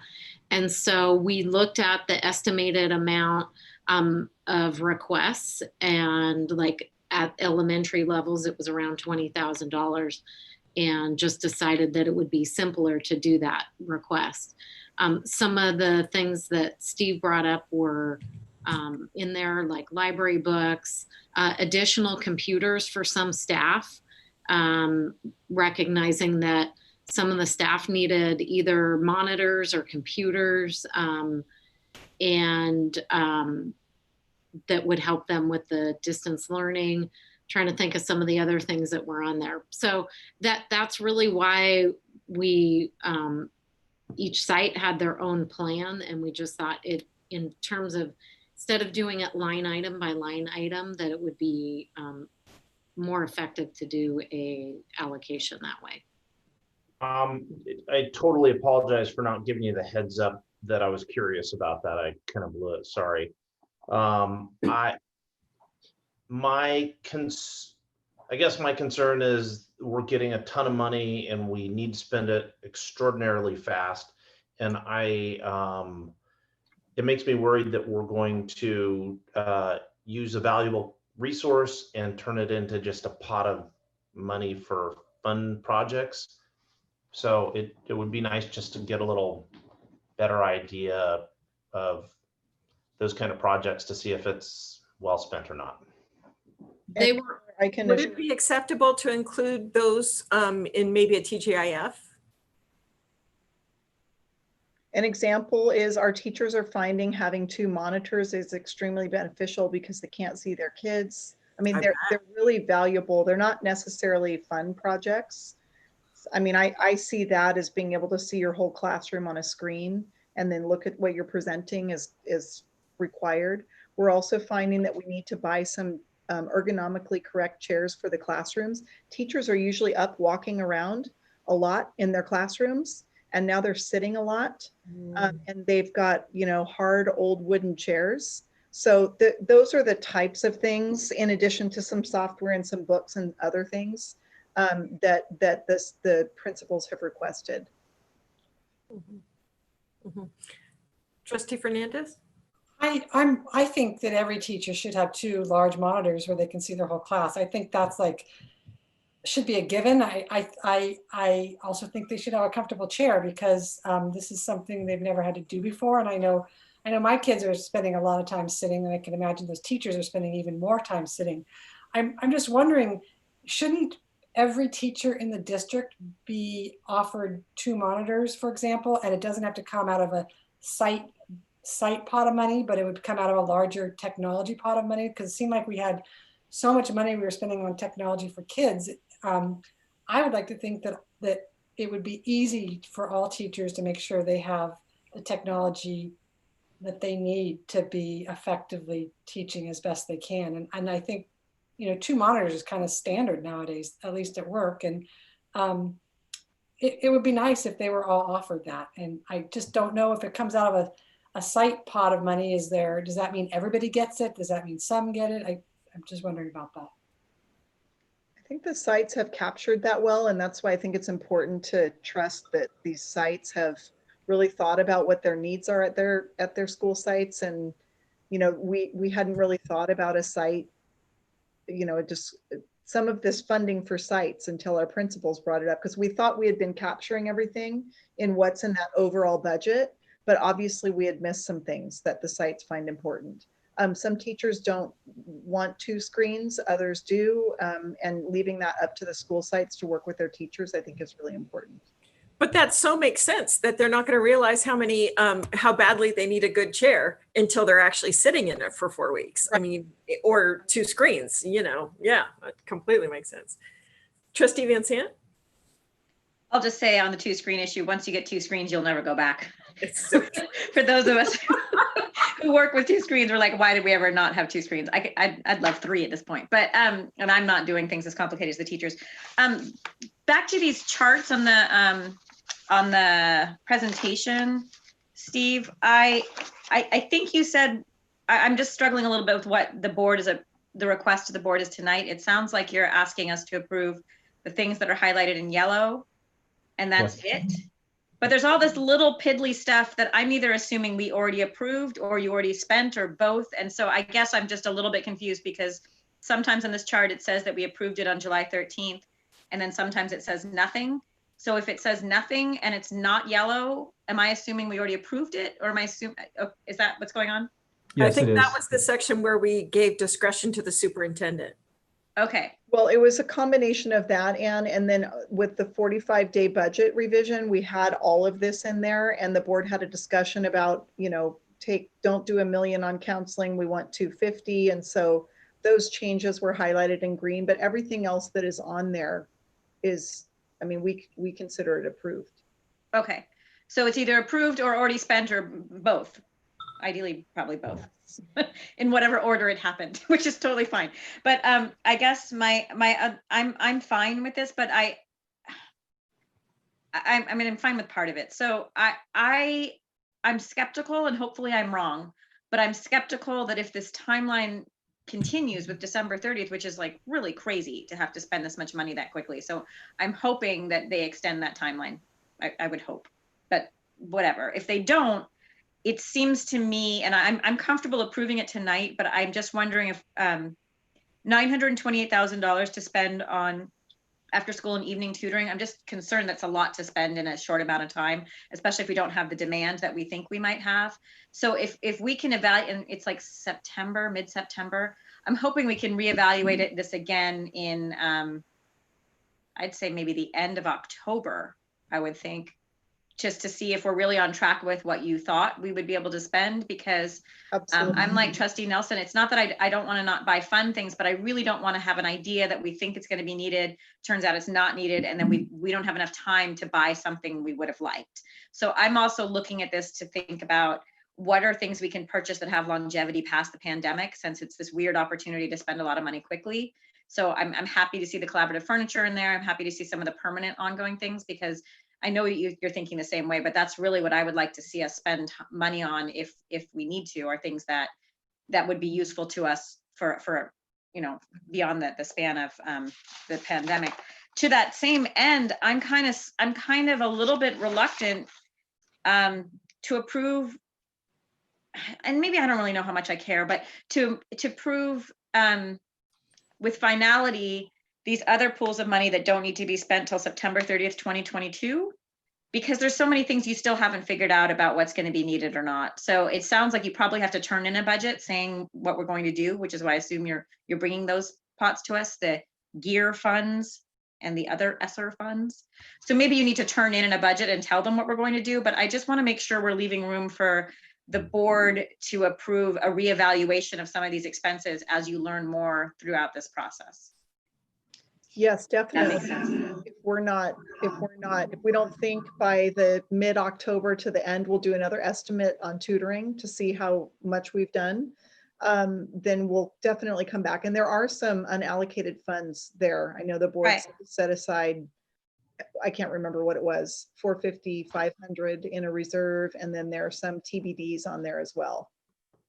Right. It's a funny problem to have a lot of money that has to be spent quickly in an environment where kids are not literally in the classroom. So some of them, it's a difficult challenge. And so I guess I am just, particularly these funds that don't need to be spent till September 30th, 2022. I don't have no idea whether this is a good idea or not. You know, I'm looking at this list being, I don't know, because I don't really know what's going to happen in the next year. So it's hard to evaluate some of those that are not quite as urgent.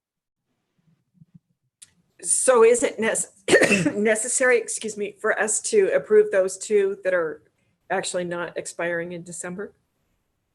Well, we've already approved some of them. Right, I can see there's some I see there's some things here. This is not only the things that are in green or yellow are new. Mm-hmm. So can I ask, I mean, there must be a logical reason for this. Why are we spending stuff like the 200,000 for additional custodial employees and the 250 for indoor air quality? Why are we spending that out of the later date pot rather than the earlier date pot? I'm sure there's a reason. Do you know what I'm saying? Some of these pots of money have different funding requirements or limitations, right? So some of it's a juggling act between what can we spend this money on versus what can we spend that money on. Okay, and so I'm certainly making the assumption that anything you could put in this earlier bucket, you are. Or we certainly will by the time we get to December if we see Okay. that we have money left. Absolutely. Okay. Again, these are just budgets. This is a point in time, just like any other budget we present to you, and we're bringing it back to you in theory every month so you can approve any changes we want to bring. Rather than waiting until December and first interim, we want to come to you every month with changes because this is so time sensitive and so critical. Right, and I appreciate that because I just think you're learning things each week about what's needed and what might not be needed that you thought might be needed. So some of these are just big placeholders. You're right. Okay. And sometimes my concern is that we're making this commitment, we're turning it into Sacramento, and then we won't be able to change our minds. And so anytime that we are boxing ourselves in, I hope that you're telling us. We have not boxed ourselves in any way on anything yet. Okay, all right. Except what we've already spent. Correct. Well, of course. Even that, we could move between pots of money if we needed to, as long as it fit the guidelines. I thought he was going to say we could just not pay the bills, and I thought, well, that's a no. odd attitude. Okay, good. I'm glad he's paying his bills. Other questions about this updated budget?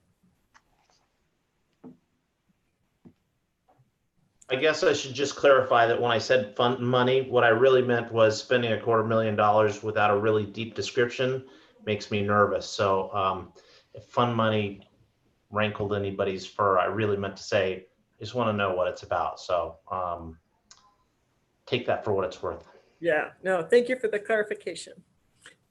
Trustee Fernandez? And I don't mean to beat a dead horse here, but I'll feel comfortable voting for that site money if it's pretty explicit that any teacher in the district who wants to have 2 monitors and wants to have a comfortable chair can have that, and it's a easy, straightforward process so that it's available to every teacher and not just depending on your site. And I don't know how they're arranging it, but I think if we're not allowing every teacher to have that, then we ought to figure out a way to do that. Because I think Megan's right. Once you've had 2 screens, you never go back to 1 screen. It's funny because I've had 2 screens. I hate having 2 screens, but I am not teaching 32 kids in a classroom. I love 2 screens. I'm sure that is incredibly helpful for some, having 2 screens. I bet Steve uses 2 screens. At least, yes. Exactly. Yeah, it probably just depends on your. Is that available for all teachers? I mean, if it's through their site, is it still going to be available? If one site didn't talk about that, and then one site here is another site has 2 screens, I'm just kind of wondering how that's going to go, because I know I asked this question last time about teachers, making sure all teachers had the needs, everything they needed to be successful with remote teaching, which meant if they had an old crappy laptop, like somebody had emails and said their laptop was really ancient, that they would have a new laptop, because obviously you need these things to be successful. And I just want to make sure that that's really easy for teachers to have the hardware they need to be successful. So Trustee Fernandez, if someone were to make a motion to approve the changes in this budget, but also have language in the motion that said, including the fact that any teacher, regardless of site, can easily access the equipment they need to do a great job, then staff would figure out how to make that happen. I would make that motion. So how wide open do you want to be on the equipment to do a great job? Because Well, we do have our classroom, like what the district pays for, defined. We have a list of, you know, and of course we want teachers to have what they need to do a great job. And I'm hoping that if you're getting requests like that about, I have a crappy a laptop that is not effective, that we're getting those so we can address them. That was an email we got during the summer when it was talking about where if teachers could teach from home or school. So I think you got that one as well. And I don't remember the site or the teacher, but I just remember thinking at the time, wow, if we're asking teachers to do remote learning, I mean, certainly they should have a laptop that's not, you know, 10 years old, 15 years old, that doesn't work. And to me, having two screens, you know, screen on your laptop and additional screen is not a big ask for the district, considering we're spending, you know, millions of dollars on things. But maybe that's just me. Maybe nobody else feels that way. No, I don't think it's a problem, Zoe, at all. I think you should allow us the discretion, though, to spend more than $250,000, because I don't know that the sites have captured that in all of their asks. I would be fine with that. And, you know, if we've covered that, I think that's great. I just don't know how wide open you want to, because everybody has different technology wishes. You know, we have things that we provide, a document camera, you know, a laptop, you know, there are things in the classroom that we provide, but there's a lot of whiz-bang technology out there that I guess I'm talking more about, to me, you know, a chair that's not going to give you back problems is kind of a basic need, and a laptop that is not super ancient and that functions well, or a computer, whichever they're using, and an additional screen. That's what I was thinking, but I don't know. I wasn't thinking whiz-bang technology. Maybe somebody else was. I don't know what that would even be. I was more thinking of, you know, we make sure students have their basic needs, that we need to make sure teachers also. But I don't know, maybe I'm not the only one who feels that way. No, Zoe, I totally agree with you. I do. I think it's important. And I'm happy to say that we've had a 5-year, you know, staff replacement rotation in place. So the board allocated several years ago funding to replace 20% of our computers every year. So hopefully we don't have 10-year-old laptops. And if we do, we should definitely get replacing those. And I'm not quite sure how we missed them. But, you know, we want to turn over our equipment for our staff as well. I think the fear, I don't know if Zoe's had this experience, but I've had the experience where I've gone into a workplace that hadn't done anything about ergonomics for quite a while. And I said, no, really, every single staff person who needs a new chair only needs to ask, or who needs a sit-stand chair only needs to ask. A year later, I'm still hearing that so-and-so didn't get a sit-stand because their supervisor said they had already spent the money in the budget. Well, I think that might be an example of something that we're trying to avoid, because maybe one principal has a different set of priorities, spends all the money, and then we get a complaint from teacher A about teacher B across town who has the new chair that's comfortable and she doesn't. And, you know, so that's why we were, I don't know, at least that's what I was thinking. When well put, yes. I think if we need to have more money in that budget, then I'm sure there's some more we could move around. And as long as it's kind of fair, even Stephen, I think staff should make the decision as to what is, you know, just like you were saying, you provide X, Y, and Z to every teacher, and that's great. We just want to make sure that every teacher actually knows about that and that it's implemented the same way in every site. And so could we do something like we move the approval of this, whatever, the expenses color coded in yellow, with the addition that all teachers will be offered an adequate workstation for remote learning? Is that an acceptable amendment to your motion, Ms. Fernandez? Can you say that again, please? The language I was adding is that all teachers will be offered the opportunity for an adequate remote learning workstation, because it's a new culture. In the past, you had a classroom, you were not giving someone like an office worker an adequate workstation. That might not be what they wanted. They might have been wandering around the classroom all the time, but now we're in a different situation. So it's just making it clear that all teachers will be offered an adequate workstation for remote learning. You need So to define what that is. what I heard Zoe say is 2 monitors. And one concern that Deb shared is that there are lots of things that you can put at your workstation that are whiz bang. I can't remember exactly the word she used, but some fancy new age stuff. And what I would propose is that if you guys are into this, that we limit it to 2 monitors, a laptop or computer that's up to date, and a chair. And that's what the budget is for, those 3 items. It's real clear. And I mean, upon request, if they don't want 2 monitors, they don't have to have 2 monitors. But I think there's also the site money might want to be spent on other things as well. I think Deb shouldn't. Deb, just to be clear, I think some of the board members are being diplomatic, and we have had teachers specifically say to us, I have an old crummy laptop that's all they've given me. I know you're asking us, like, why haven't you told us about that? And maybe we have and maybe we haven't, but we have heard that feedback and we're just trying to avoid it in the future. And Megan, I'll just add too, and we've had employees who would have wanted to keep particular types of computers. Mm-hmm. And they've been offered a new laptop and they have chosen not to take it because it is not the type of computer that they want. Right, and I can imagine that too. The ones who are making the complaint. Could people check their monitors, please? Because we're getting a lot of scratchy feedback. Thank you. Mr. Barrickman? One of the common requests from the sites was to update the technology of several folks. So we have just placed the order for that 20% replacement wave. That order was just placed in the last 7 to 10 days.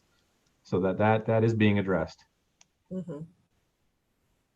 And when you all say your 20% replacement rate, that is for staff, that is not for the Chromebooks for kids. That is just to clarify, what is the replacement rate on the Chromebooks for kids? Katie? We brought that plan and we're trying to do now, and we're waiting for the Chromebooks that have an 8-year lifespan, is to cycle those through so that a student holds on to that Chromebook through middle school and high school. Oh, that's such a sweet dream. Yeah, but we're waiting for those. Okay, all right. Trustee Arkin? So Deb, what makes sense to you from all the different little goodies that have been put out? So I think we need to trust our principals to work with the staffs to come up with what their needs are with these very small pots of money. It's a very small amount of money for the school sites. And add on to that, if there are further technology needs in terms of an ergonomically correct chair, and if a teacher wants an additional monitor, that we would add that on to the 250,000. But our principals they work at their sites every day. People make requests to them. They're very good at their jobs, and I think we need to be able to trust them to move forward on some of these decisions. Well, it's not that we don't trust them. Please don't say that. That's not what we're talking about. We're talking about we have independent principals working at 11 or 12 different sites, and they do things a little bit differently. And then we get the guff when it's not completely consistent. So it's not that we don't think they know their sites. They're doing the best for their site, but that might not look the same as another school. And then that's when we get that, Yeah, it's not about trusting the administrators at all. That I feel like, I don't feel like that's accurate at all. I totally trust them. And I think there's probably a bunch of items they need, and I fully support giving them site money. I'm talking about on top of that site money, maybe they haven't all thought about it. Maybe they haven't talked, maybe it hasn't come up, or maybe, I don't know. I just feel like it should be something the teachers should have if they need. And I don't think it should necessarily come out of the site money, because it should be something for any teacher in the district. But I'll be quiet about it now. Well, we just have to, I mean, I think we're all heading in the same way. We just have to figure out the wording so that we're being clear, but we're not making it harder, because what we're trying to do is making it more streamlined.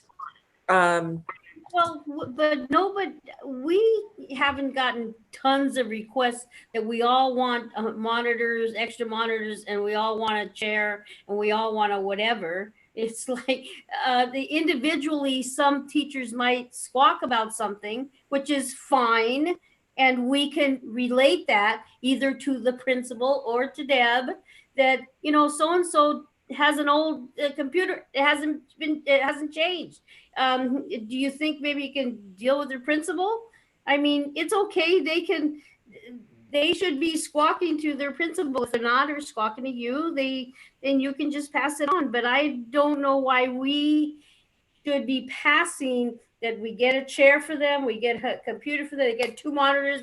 I mean, I think we're getting a little micromanaging here. I think that they need to make the decision of what they need. If after what we've allocated isn't good enough, I think we have tons of money to go later or have them order it. Boy, I'm having a hard time figuring out how to word this. Because anybody can. Well, yeah, with time, but the problem is that we're in the middle of a meeting here. So I don't think we have a problem with the approval to the revisions that are in yellow.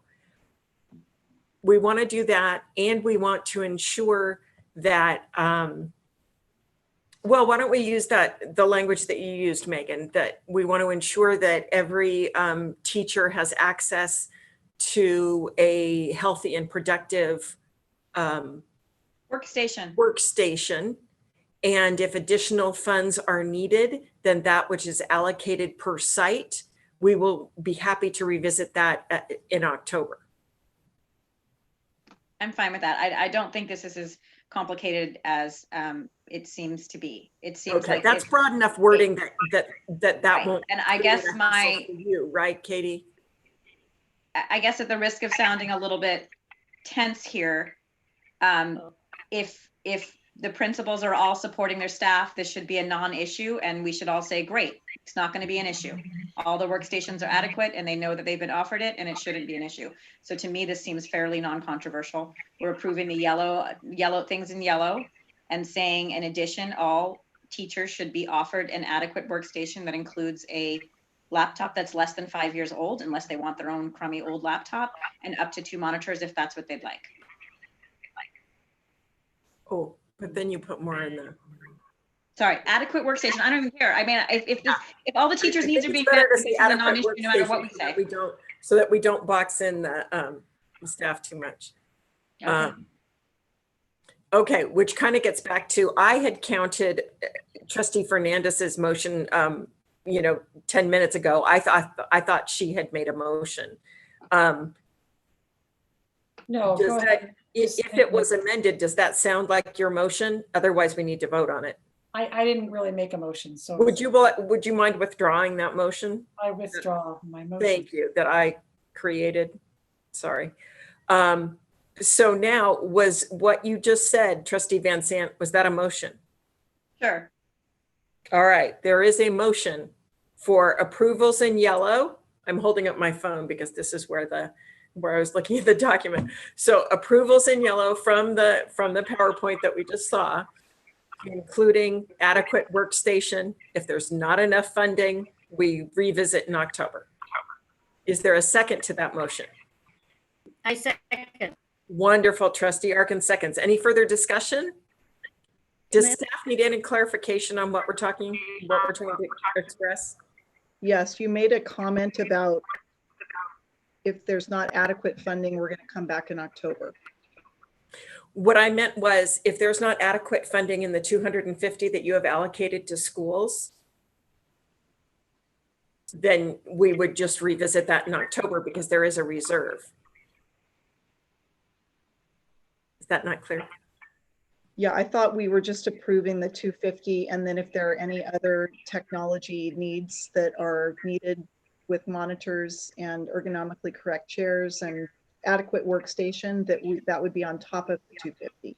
I agree with you. That's what I was trying to say as well. Okay, but we wouldn't come back in October and ask for more. We just have discretion to take care of it. Well, in that case, then we need to set an upper limit of discretion, because otherwise it's. So I'll just say up to 150 out of the board's reserve. And then if you need more, let us know in October. That can get you started. Do you accept that amendment? I Trustee do. Arkin, who seconded? I do, yes. Thank you. Any further discussion? Trustee Nelson? When you say the board reserve, are you talking about the 9%? No, we're Steve, talking about on the piece of paper that we just went through.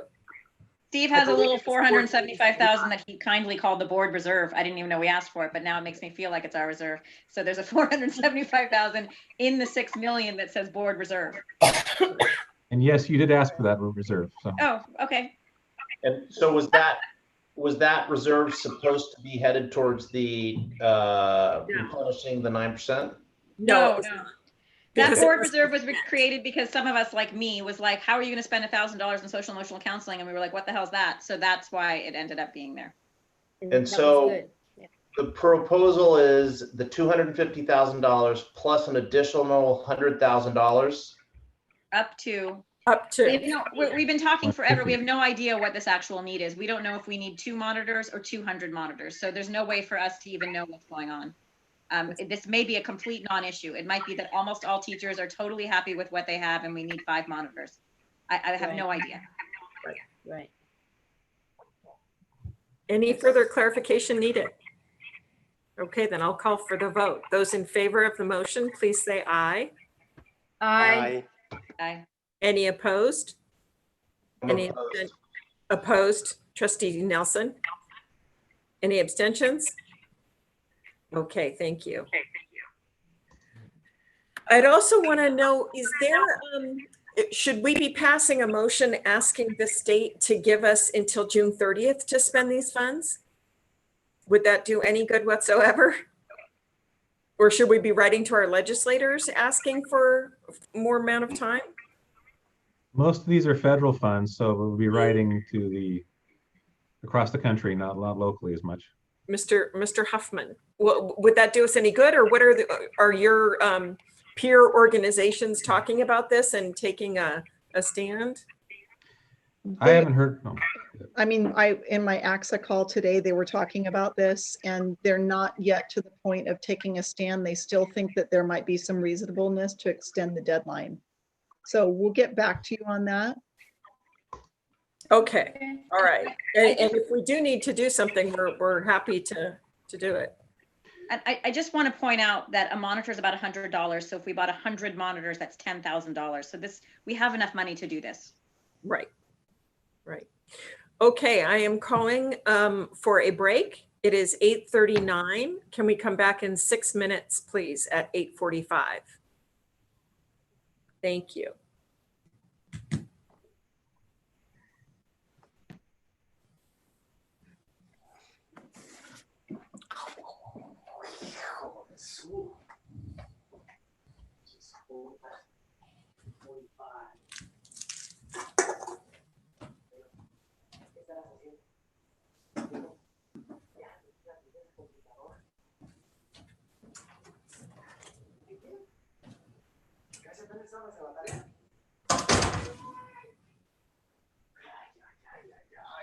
Agora eu tomamos aqui, ó.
We are now paused for a short break.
Okay, we'll be back in 1 minute. We're at 8:44.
1, 2, 3. 1, 2.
Okay, we're all here. That's great.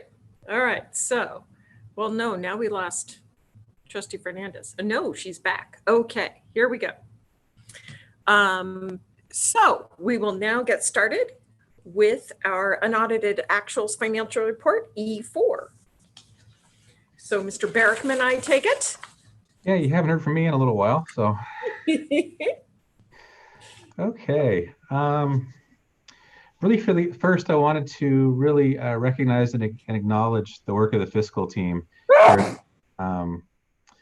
It's been really amazing what they've accomplished going back to the spring and through the summer into whatever season this is now. With the red sky, I'm not sure what season it is, but we haven't missed a beat. They've been able to take care of payroll, take care of accounts payable, take care of getting requisitions out, take care of any other reporting we need for the state, and take care of things like the unaudited actuals. And it's really, like I say, they have not missed a beat, and I couldn't be happier and prouder of the work that they've done. So I really want to recognize the entire fiscal team led by Christy Bryant. With that, a reminder of where we are in the budget cycle. We're looping back around to, we're finishing up 1920 almost. This is the next to last step for 1920. This is where you see how the numbers actually played out for the year. And we'll talk about that in a little more detail in a second. This is important for not just the 1920 budget cycle, but it's also important for the 2021 budget cycle, because now we have the actual ending 1920 balances and what we're carrying over, what our reserves are.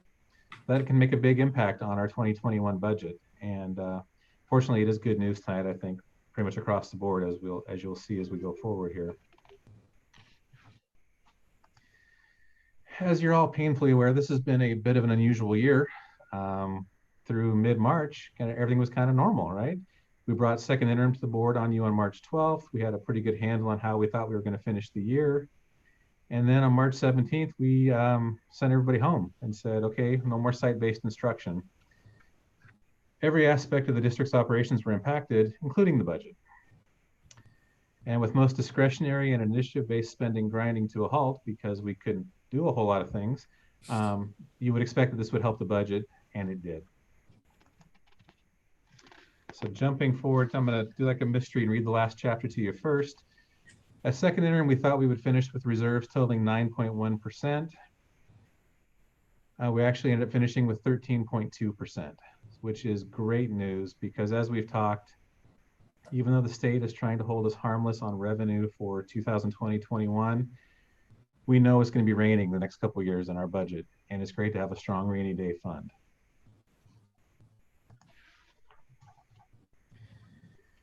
So typically when we do the unaudited actuals, we compare what we budgeted in June, that last budget we showed you, to how we finished the year. But again, this year was so strange, I thought it might make more sense to go back and look at how was second interim compared to final actual numbers, so you can see what difference the pandemic really did make to our budget. So you see in the unrestricted general fund, our revenues were pretty close. Actually, they were up 660,000. LCFF came in a little bit higher. Our salaries and benefits were pretty much right on. They came in a little bit lower. Again, that kind of makes sense. We didn't have sub costs. We didn't have some of the additional hours that we might have normally had, didn't have the overtime we might have had, and things like that. Our other expenses dropped considerably. And again, that's kind of what you'd expect. Utilities came in lower because we weren't running all the lights and all the HVAC systems and everything day after day, night after night. We didn't buy all the instructional materials. We didn't do all the things we had talked about and wanted to do in the final third of the year. Other sources and uses came in lower. So overall, our unrestricted general fund improved by a little over $5 million from where we thought we were at second interim to where we finished. And you can see in the ribbons there that revenue was about 1.01% higher than we budgeted, and expenditures came in about 4.86% lower than we budgeted. Please, if you have any questions, feel free to yell and catch my attention. Moving to the restricted general fund, kind of the same thing. The revenues did drop a little bit. Part of that is because, especially with federal restricted revenues, you don't recognize the revenue until you spend the money on the expense side. So we didn't spend all the money, therefore we recognize less revenue. Salaries and benefits came in lower. Actually, salaries and benefits came a little bit higher. I take that back. Again, shifting some costs out of the unrestricted side of the budget to the restricted side. Other expenses came in significantly lower, about half what we budgeted. Other sources and uses came in a little bit lower. Our restricted general fund improved by $3.8 million. So again, leaving us very well positioned as we move into 2021 and perhaps more importantly, 21-22 and 22-23. Revenues came in about 2.5% lower than we budgeted, and expenditures were about almost 18% lower.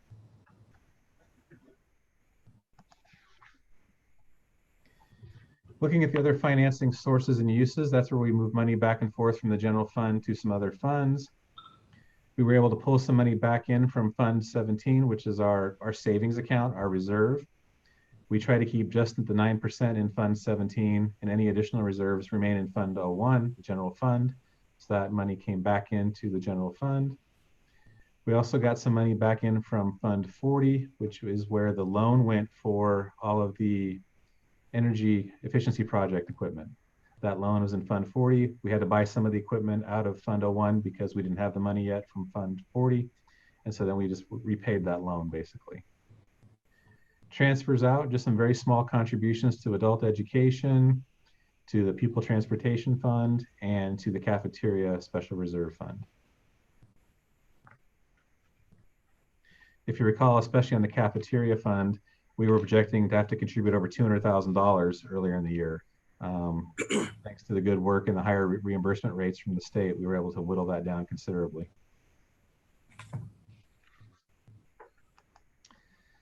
Moving on to contributions, you see we contributed $300,000 from the unrestricted general fund to the restricted general fund for deferred maintenance, almost $31,000 for the Medi-Cal program, $2.3 million to routine restricted maintenance. That has to be 3% of our budget. That's a state requirement. So that's what that number represents. $100,000 to our safety, equipment, and vehicle replacement fund.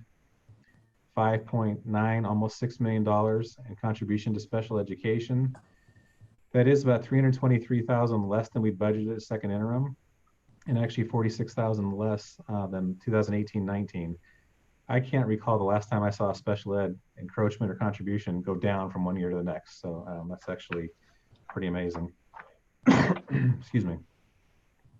We also contributed $442,000 to textbooks.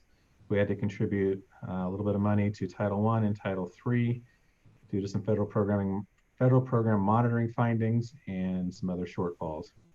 So total contributions came in at a little over $9 million. And again, I think we had thought those would be up over $10 million back at second interim. So looking at the combined general fund now, the unrestricted and restricted sides put together. Again, you see that our revenues were up slightly, about 0.36%. Salaries and benefits came in less by almost $400,000. Other expenses were down about $7.4 million. Other sources and uses were better. So overall, our combined general fund increased by $9 million from where we thought we were going to be at second interim to the unaudited actuals. Again, not a surprise. It's good to see it actually materialize the way we thought it would. So looking at our reserves, which I already foreshadowed for you, you see we have 5.3 million ending balance in the unrestricted general fund and 6.8 in the restricted side. There are some non-spendable reserves like revolving cash, our stores, our warehouse products, prepaids. And you see on the restricted side, all of that money is restricted.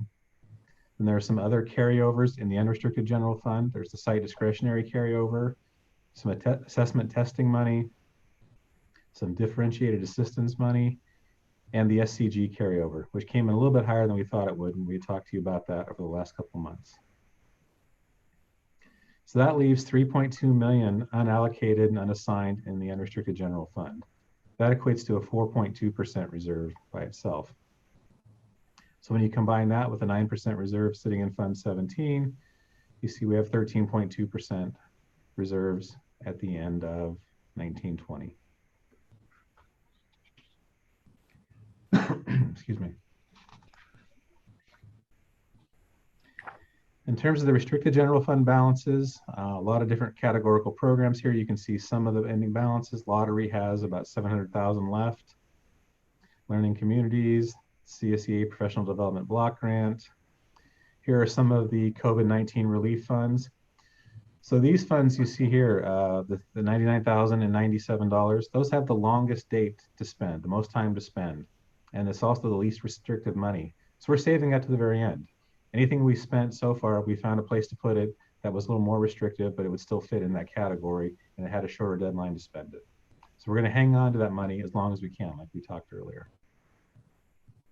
You see low performing student block grant carryover, routine restricted maintenance has a carryover, and then there's about 4.7 million sitting in a bunch of little pots of money. And so you can see all those broken out in gray. Excuse me. Briefly looking at our other funds, we already talked about the transfers out to those funds from the general fund or back to the general fund. And you can see our ending balances. All the funds look healthy. You see that nice $25 million sitting in the building fund. That money came in late May or early June from that first bond sale. So that's how we can get started on some of our bond projects.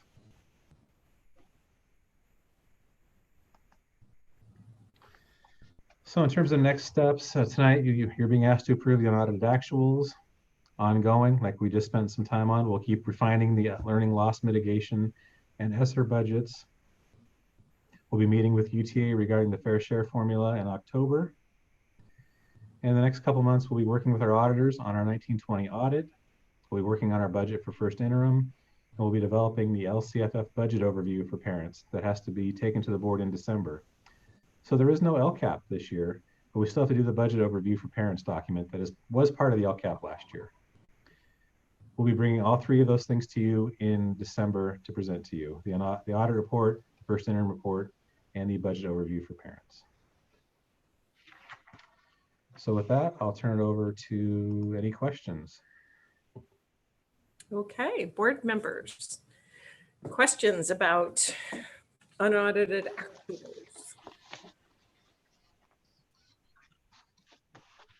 Trustee Van Sant?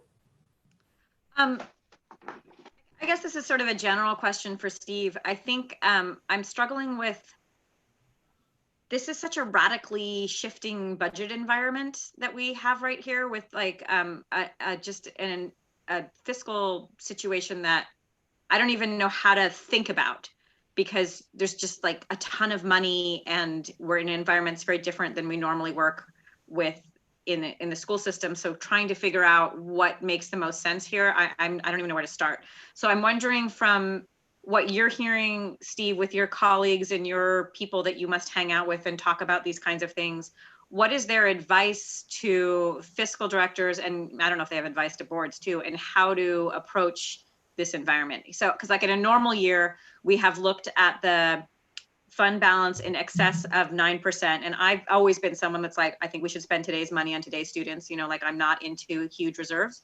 But in this environment, I'm like, well, we have no idea what's going to happen. We need to hold on to this money.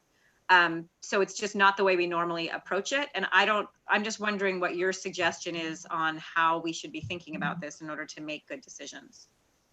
It's unusual to have a wildly swinging suddenly $5 million more than we thought. I'm sure you think that too. Yes, it is. And that's why I wanted to highlight it that way. Back at second interim, we thought we would finish the year with about 9.01% in reserves. Mm-hmm. So yeah, that extra 4.19% we've picked up is because of the pandemic. Right. Not even counting all these one-time funds we're getting. It seems it's unusually quiet in my mind in terms of what we're expecting from a state budget for 2021-22. We've really heard nothing yet. I don't think anybody knows just because of the pandemic. Mm-hmm. Clearly, we are in a feast situation right now with money, and we're going to be heading into a famine here really soon. Mm-hmm. So I think you're right. As much as I prefer to spend on this year's students and this year's staff always as much as possible, we have some rough times coming up, and these reserves will allow us to weather that a little bit better. So I think we want to continue to be judicious in how we spend. Like we always are, but we actually got very conservative starting in March 17th. And we will continue to be conservative, I think, until you give us direction otherwise. Because honestly, I don't know that 13.2% reserves are even high enough. I think school services will give us a list at some point of what the average unified district in the state has for reserves. I'm guessing we're towards the low end, even at 13.2%. I think a lot of districts are going to have very healthy reserves, and I think it's really good that we all do. I don't think I answered your question at all. No, I'm sorry. well, it's always a risk to ask a fiscal person, what should we do? Because they always want to save as much money as possible all the time. And I know that's your job to do that. So I'm not faulting you for that. But I don't, obviously we'll accept the unaudited actuals and we're glad that there's savings, but I just want to, I got to think some more about moving forward, what I would suggest our philosophy should be in this environment. Yeah, there were no draconian cuts made to get us to that 13.2% reserve. It just happened on the natural, right? It really did. But every dollar we save now is one less dollar we have to cut in 21, 22, or 22, 23. And I think it's really important to keep that in mind. I'm having you more conservative. Right. I also think sometimes in a situation, not spending all of it, but it is also a time to invest in things that have a lot of longevity. So I'm glad that over the last years when we've had these extra money from LCSF, we did a lot of things like furniture replacement, we're getting our facilities up. So I do think that there's a time for that to get your baseline done, because in those extra years, those are going to be the first things to go. If we're looking at cutting staff, we're never going to spend money on furniture, right? So I think about things like that as well. Again, I'm not saying blow $5 million on furniture. I'm definitely not saying that. But I'm just thinking that what do we want to do that's an expense now that's actually preparing us for those lean years when we know we're never going to be able to spend money on something that's a solid thing, because we're going to be emphasizing not losing staff. And I think technology and furniture are really two of those really key areas, along with investing in our staff, right? I mean, those are the things that we really want to keep doing. Trustee Arkin? To Megan, I do want to say that we also have to remember that once we stop, and hopefully soon enough, we're probably going to get a bunch more expenses that we didn't think we needed. And so it's nice to have. I mean, it's like, as Tyler has said quite often about spending too much on something that we're not really ready and thinking, that doesn't make sense. So unless we know of something that really needs to go now, I feel comfortable and lucky that we have that under these circumstances, because I have a feeling once we really get going to like a real school district that we're going to need that, and I'm going to be pleased to have it. So you're thinking, Trustee Arkin, when the kids come back and we're all in the classroom again, there's going to be things we didn't think of? Yes. I can't think of anything now, but I bet something will happen. I mean, right now we've saved a lot, fortunately, and you know, and why? Because the kids aren't there, and Well, it could be things like, it could be so things once like they come, and, oh, sorry. I mean, it could be lots of different things. So I'm glad that we have a padding here so that we're not going to be all shook up running and like saying cutting teachers and cutting programs and stuff like that, because we were, our staff were thoughtful enough to think about it and not just go bananas. Yeah. Yeah. I mean, I can't think of any more goodies to put on there. I can't think of it. Maybe somebody can, but right now I think we're okay. We have to be careful. Mm-hmm. Other questions about the audits? No? Okay, at that point then I would entertain a motion to approve the 1920 fiscal year unaudited actuals financial report. I so move. Moved. Second. Moved and seconded. Any further questions? All those in favor? Aye. Aye. Any opposed?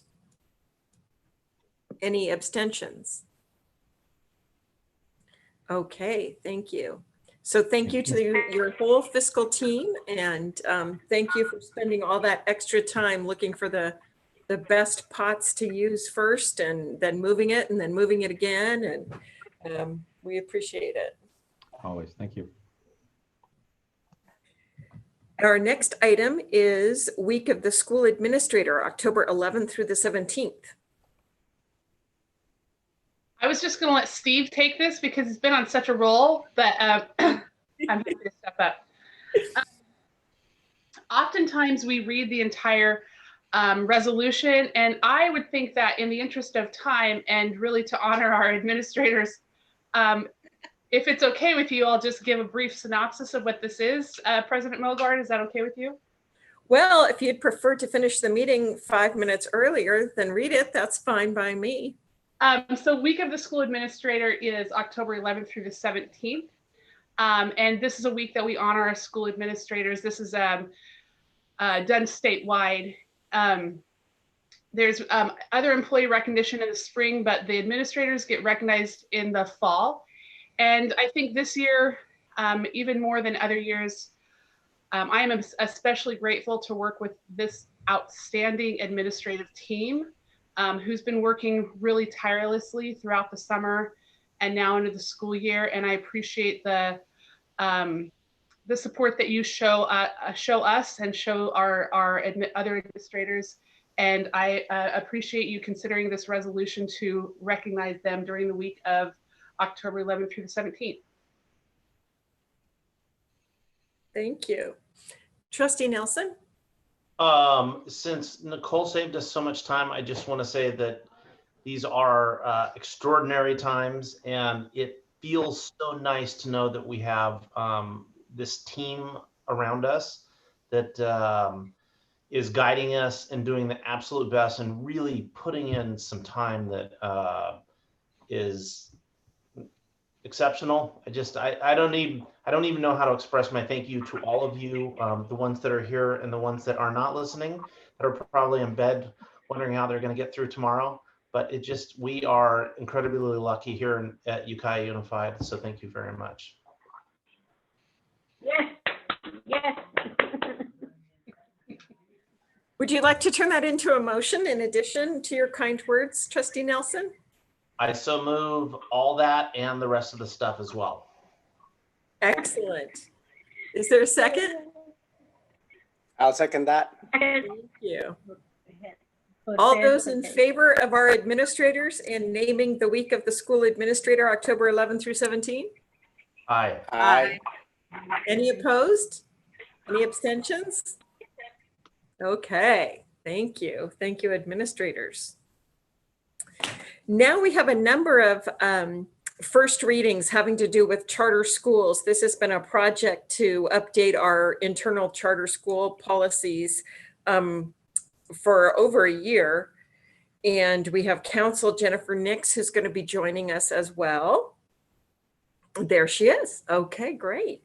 And you'll note that sometimes we don't rescind, we just amend, but this time we're actually rescinding, and that's why there's so many separate items here that makes it look like so many. So staff will explain why that's the process in this particular case. Okay, so Superintendent Cuban? Yes, so Jennifer, thank you for joining us tonight. And the policies that have come out from CSBA, California School Boards Association, they took our previous policy and divided it into 4 separate policies. So we're going from 2 to 4, and that's why it's recommended that we rescind our previous policies because they're just so dramatically broken out differently. And then we've got first readings available for these new policies. We've worked with legal counsel as well as looked at the CSBA policy to give this to you in a first reading. And Jennifer, did you want to add anything? Just that I think rescinding your old policies and breaking each of these topics up into different policies is a lot cleaner and it's a lot easier to understand. So that's one of the big reasons that I recommended, instead of going in and updating the old policy for the new law, just rescinding that old policy and exhibit and instead adding in the 4 different topics as separate policies.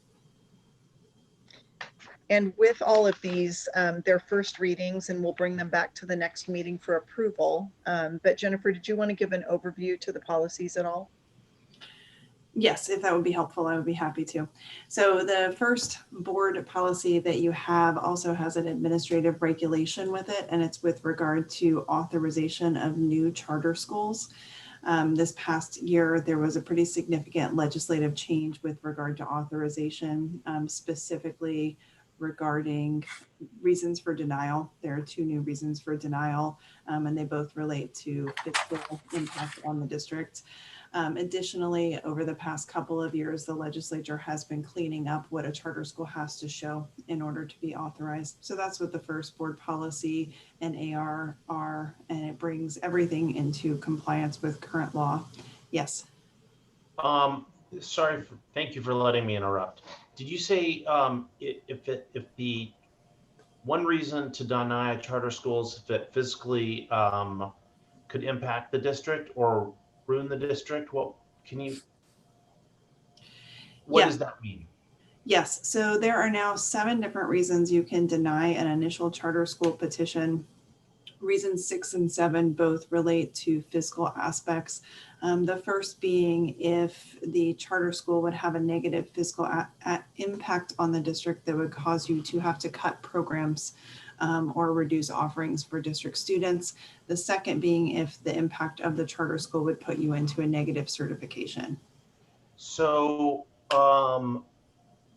if a charter school was using a piece of property owned by Ukiah Unified and they weren't able to pay for the maintenance, say a new roof or a new HVAC system or painting it or whatever, or insurance, whatever it might be, are those reasons would that qualify for number 6?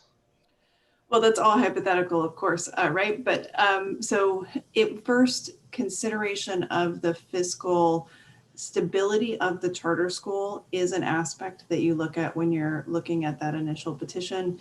And so you would be looking at, they should be providing you with 3-year finances, and then the business office typically goes in and analyzes those. And if they had concerns with things like, the proposed facility they want to use, it's unclear how they would pay to maintain that facility.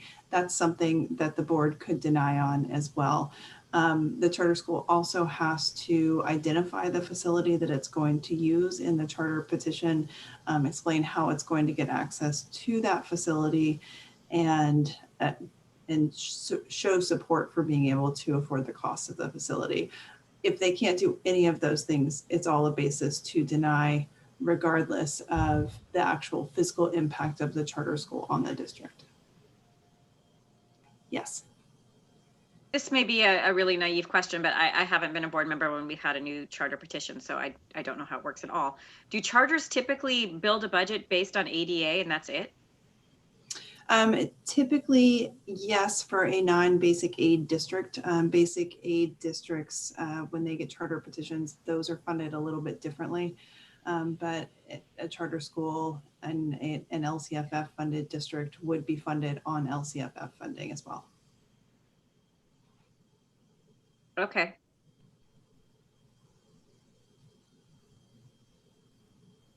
So if a district denies on one of those reasons, a charter school can seek a charter from another entity, right? Like the County Office of Education or something like that.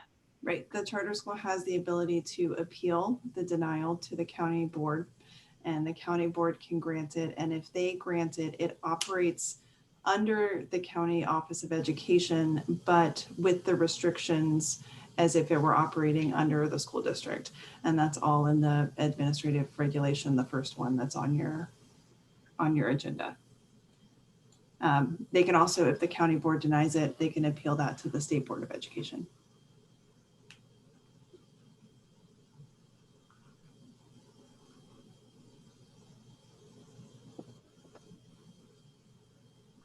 So you were in the middle of talking though, Jennifer, if you remember where you were at. Yes, so that's the first board policy and administrative regulation. It's about the actual authorization process. And I do very much like the way that CSBA drafted this model regulation. I think it's really clear and easy to follow as to the process. The second one that you have is charter oversight. Charter oversight has a board policy, which includes the relevant law. And then it also has an exhibit. And the exhibit is nice because it includes a lot of useful information for actual oversight of the charter school. Sorry, I just opened them backwards on my computer. And then you also, so the next policy you have after your oversight policies are your charter school renewal policies. And charter school renewal changed significantly underneath the new law. So I think if there were one policy that you all attempted to commit to memory as best you can, it would be the renewal, because you have several charter schools already, and those are going to be coming up for renewal. As you'll see in that new BP, you've got 3 different categories of charter schools now when they come up for renewal. There's a high-performing charter school category. Those charter schools can be renewed for 7 years. And if CDE designates them in that category, you only have a limited number of reasons you can't renew. There's the basket that most fall into, which is average performing. And then you have low performing as well, in which you're not allowed to renew those charter petitions unless they meet several criteria. And that's all in that BP 420.42. And then the final one you have is about revocation, and it just details the process with regard to revoking a charter school. Nothing in this has changed from prior law. It's just being pulled out of your old cumulative board policy and into a separate policy.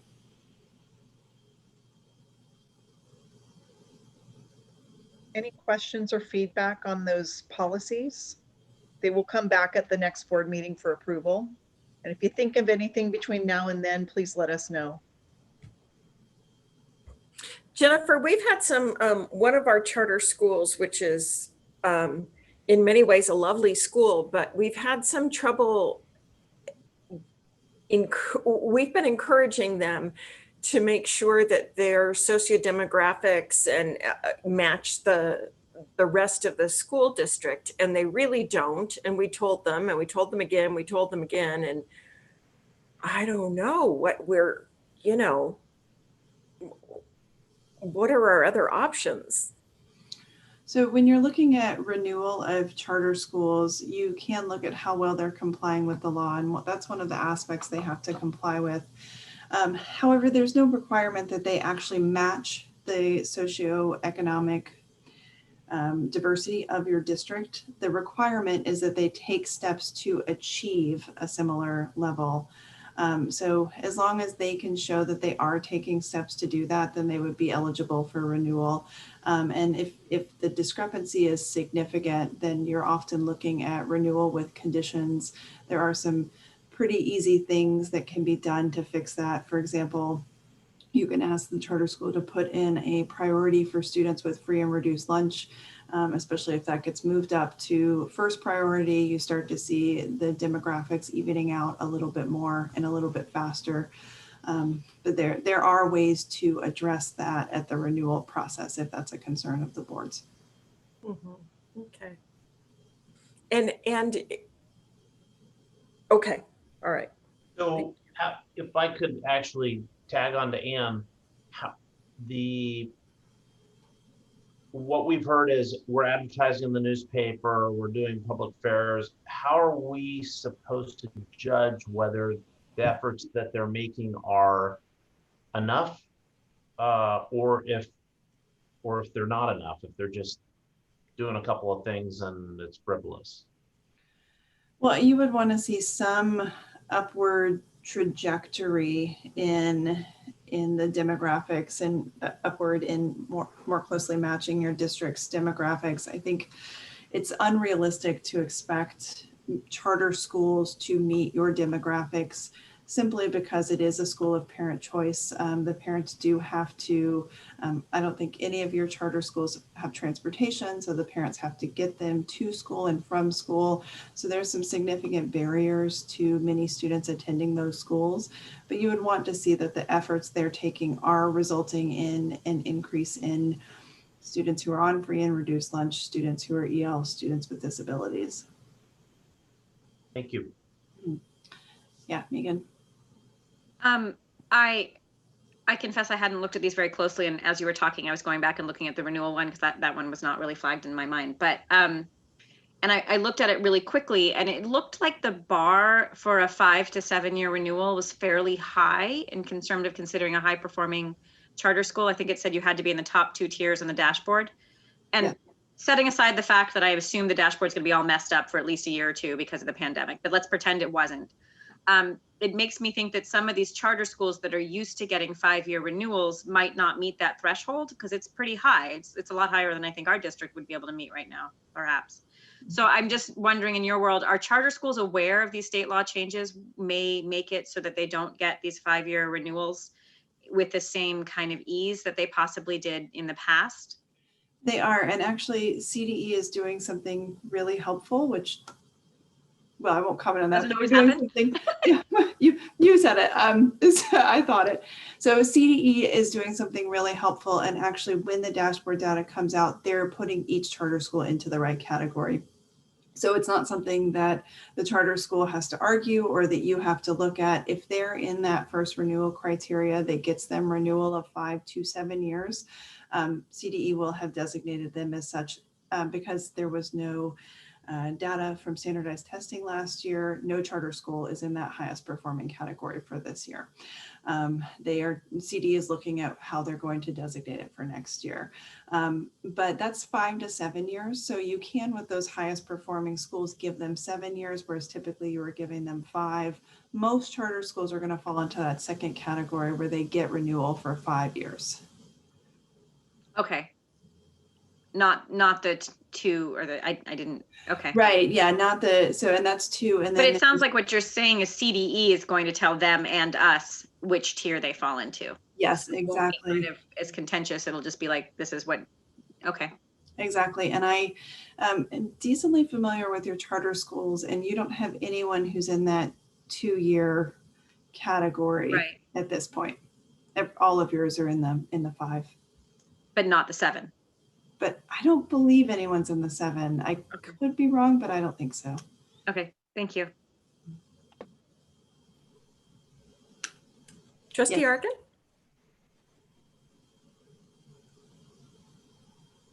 B, you're muted.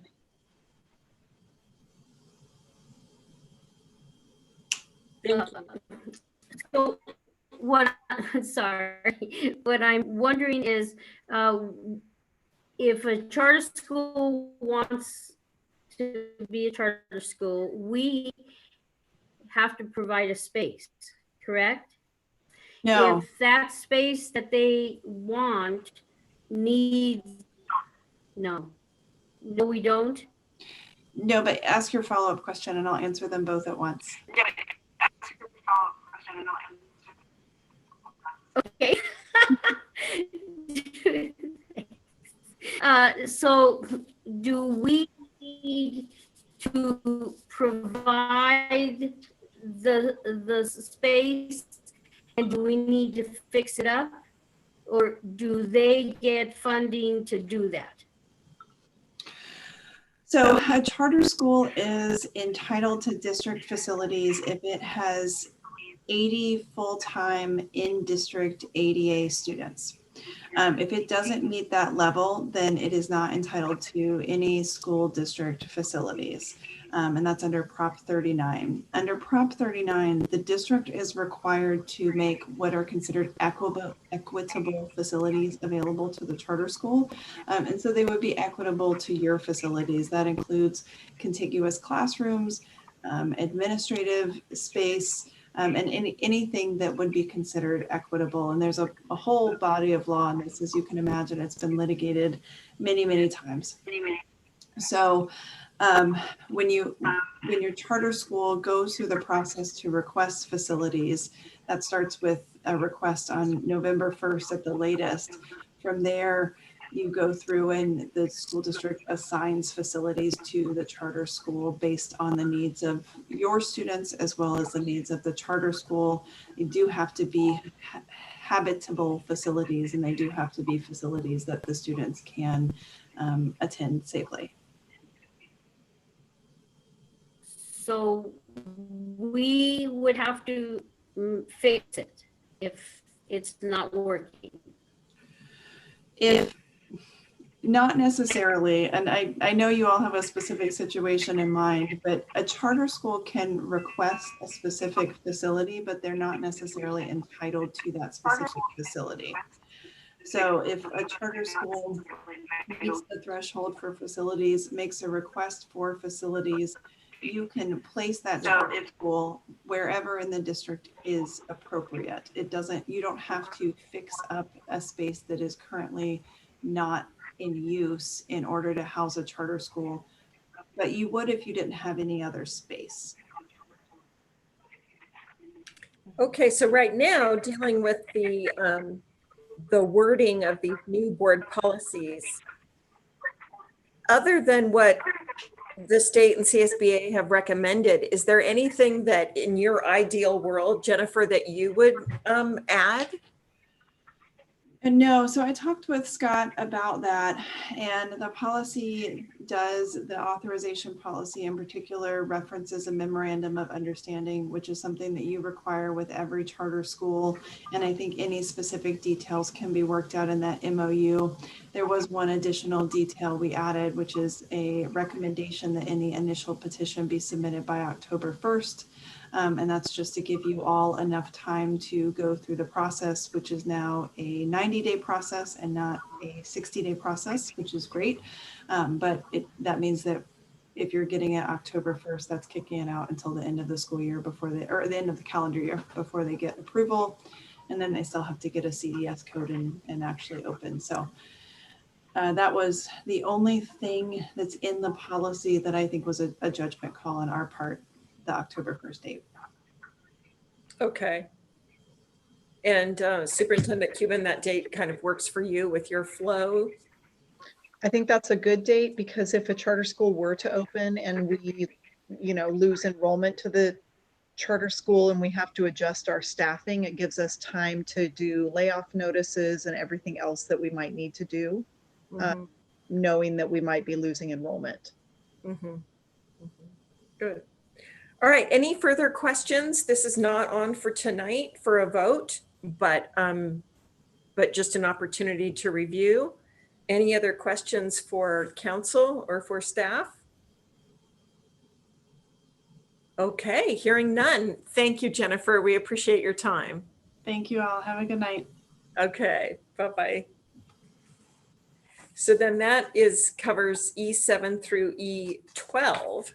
So going on to E13, Nutrition program compliance. Is there any questions? Hearing none. E14, first reading, discrimination in employment. Any questions or improvements, edits, comments?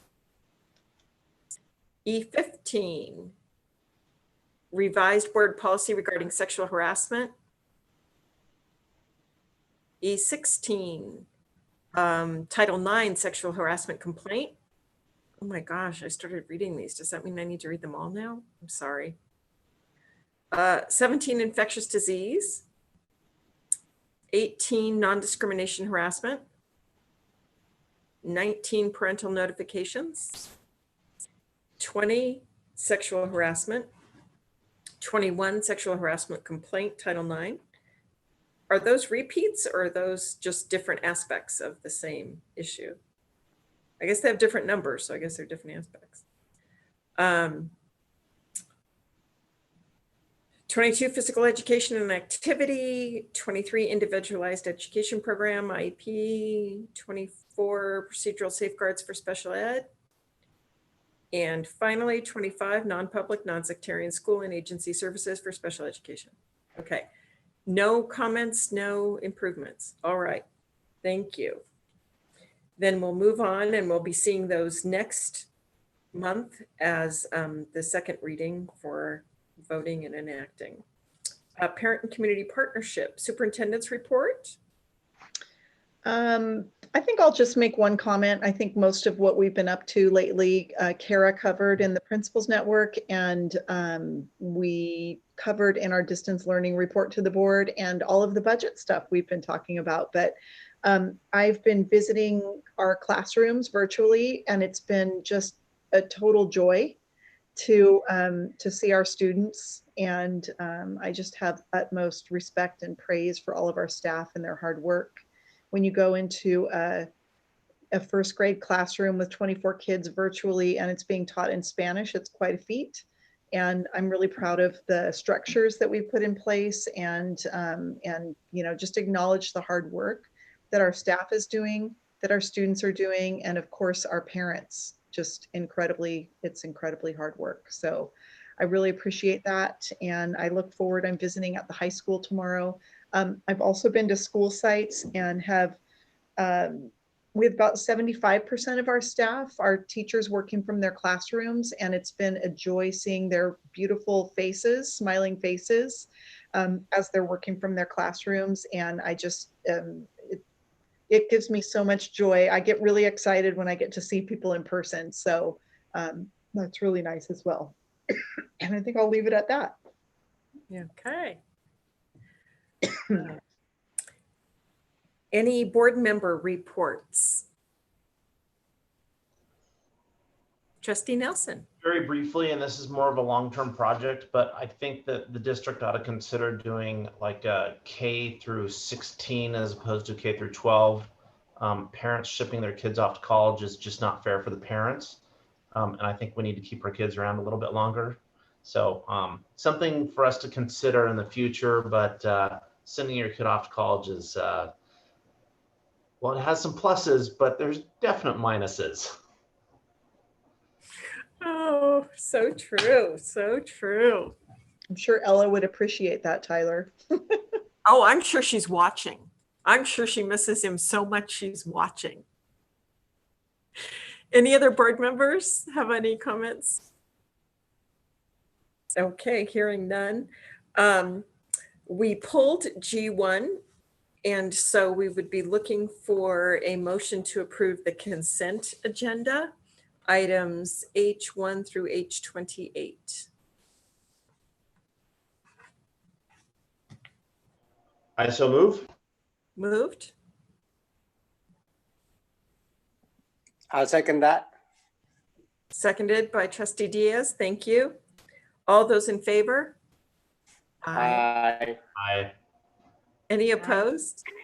Any abstentions? Okay, thank you. Next, our planning calendar. Ms. Ornelas. Okay, so we have agenda planning scheduled for Wednesday, September 30th at 11 a.m.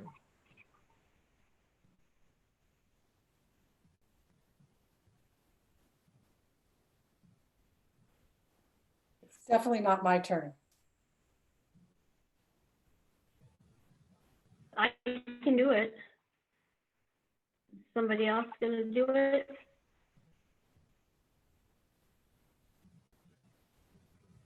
Megan was supposed to be last month and she couldn't, and I took her spot. I don't know, she got off the meeting, but I don't know if she could do it. There was Tyler, I assume you and Jose are too busy.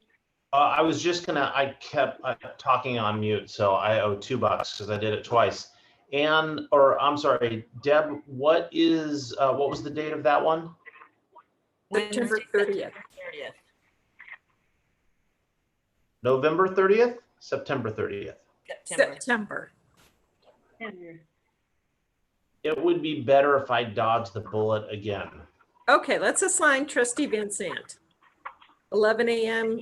September 30th will join Trustee Arkin and myself. And then don't forget, next week's meeting is the 17th. 5 o'clock? 5 o'clock, okay. Is it a 2-hour meeting? I doubt it. Yes?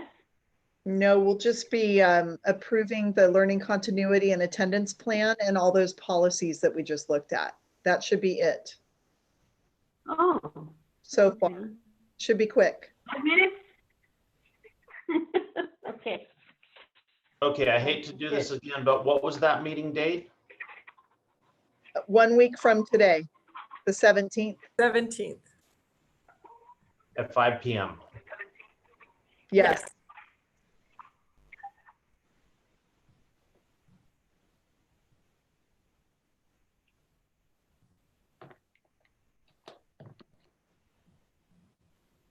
And then in October, we're on the 8th. That's right. Okay, great. Great.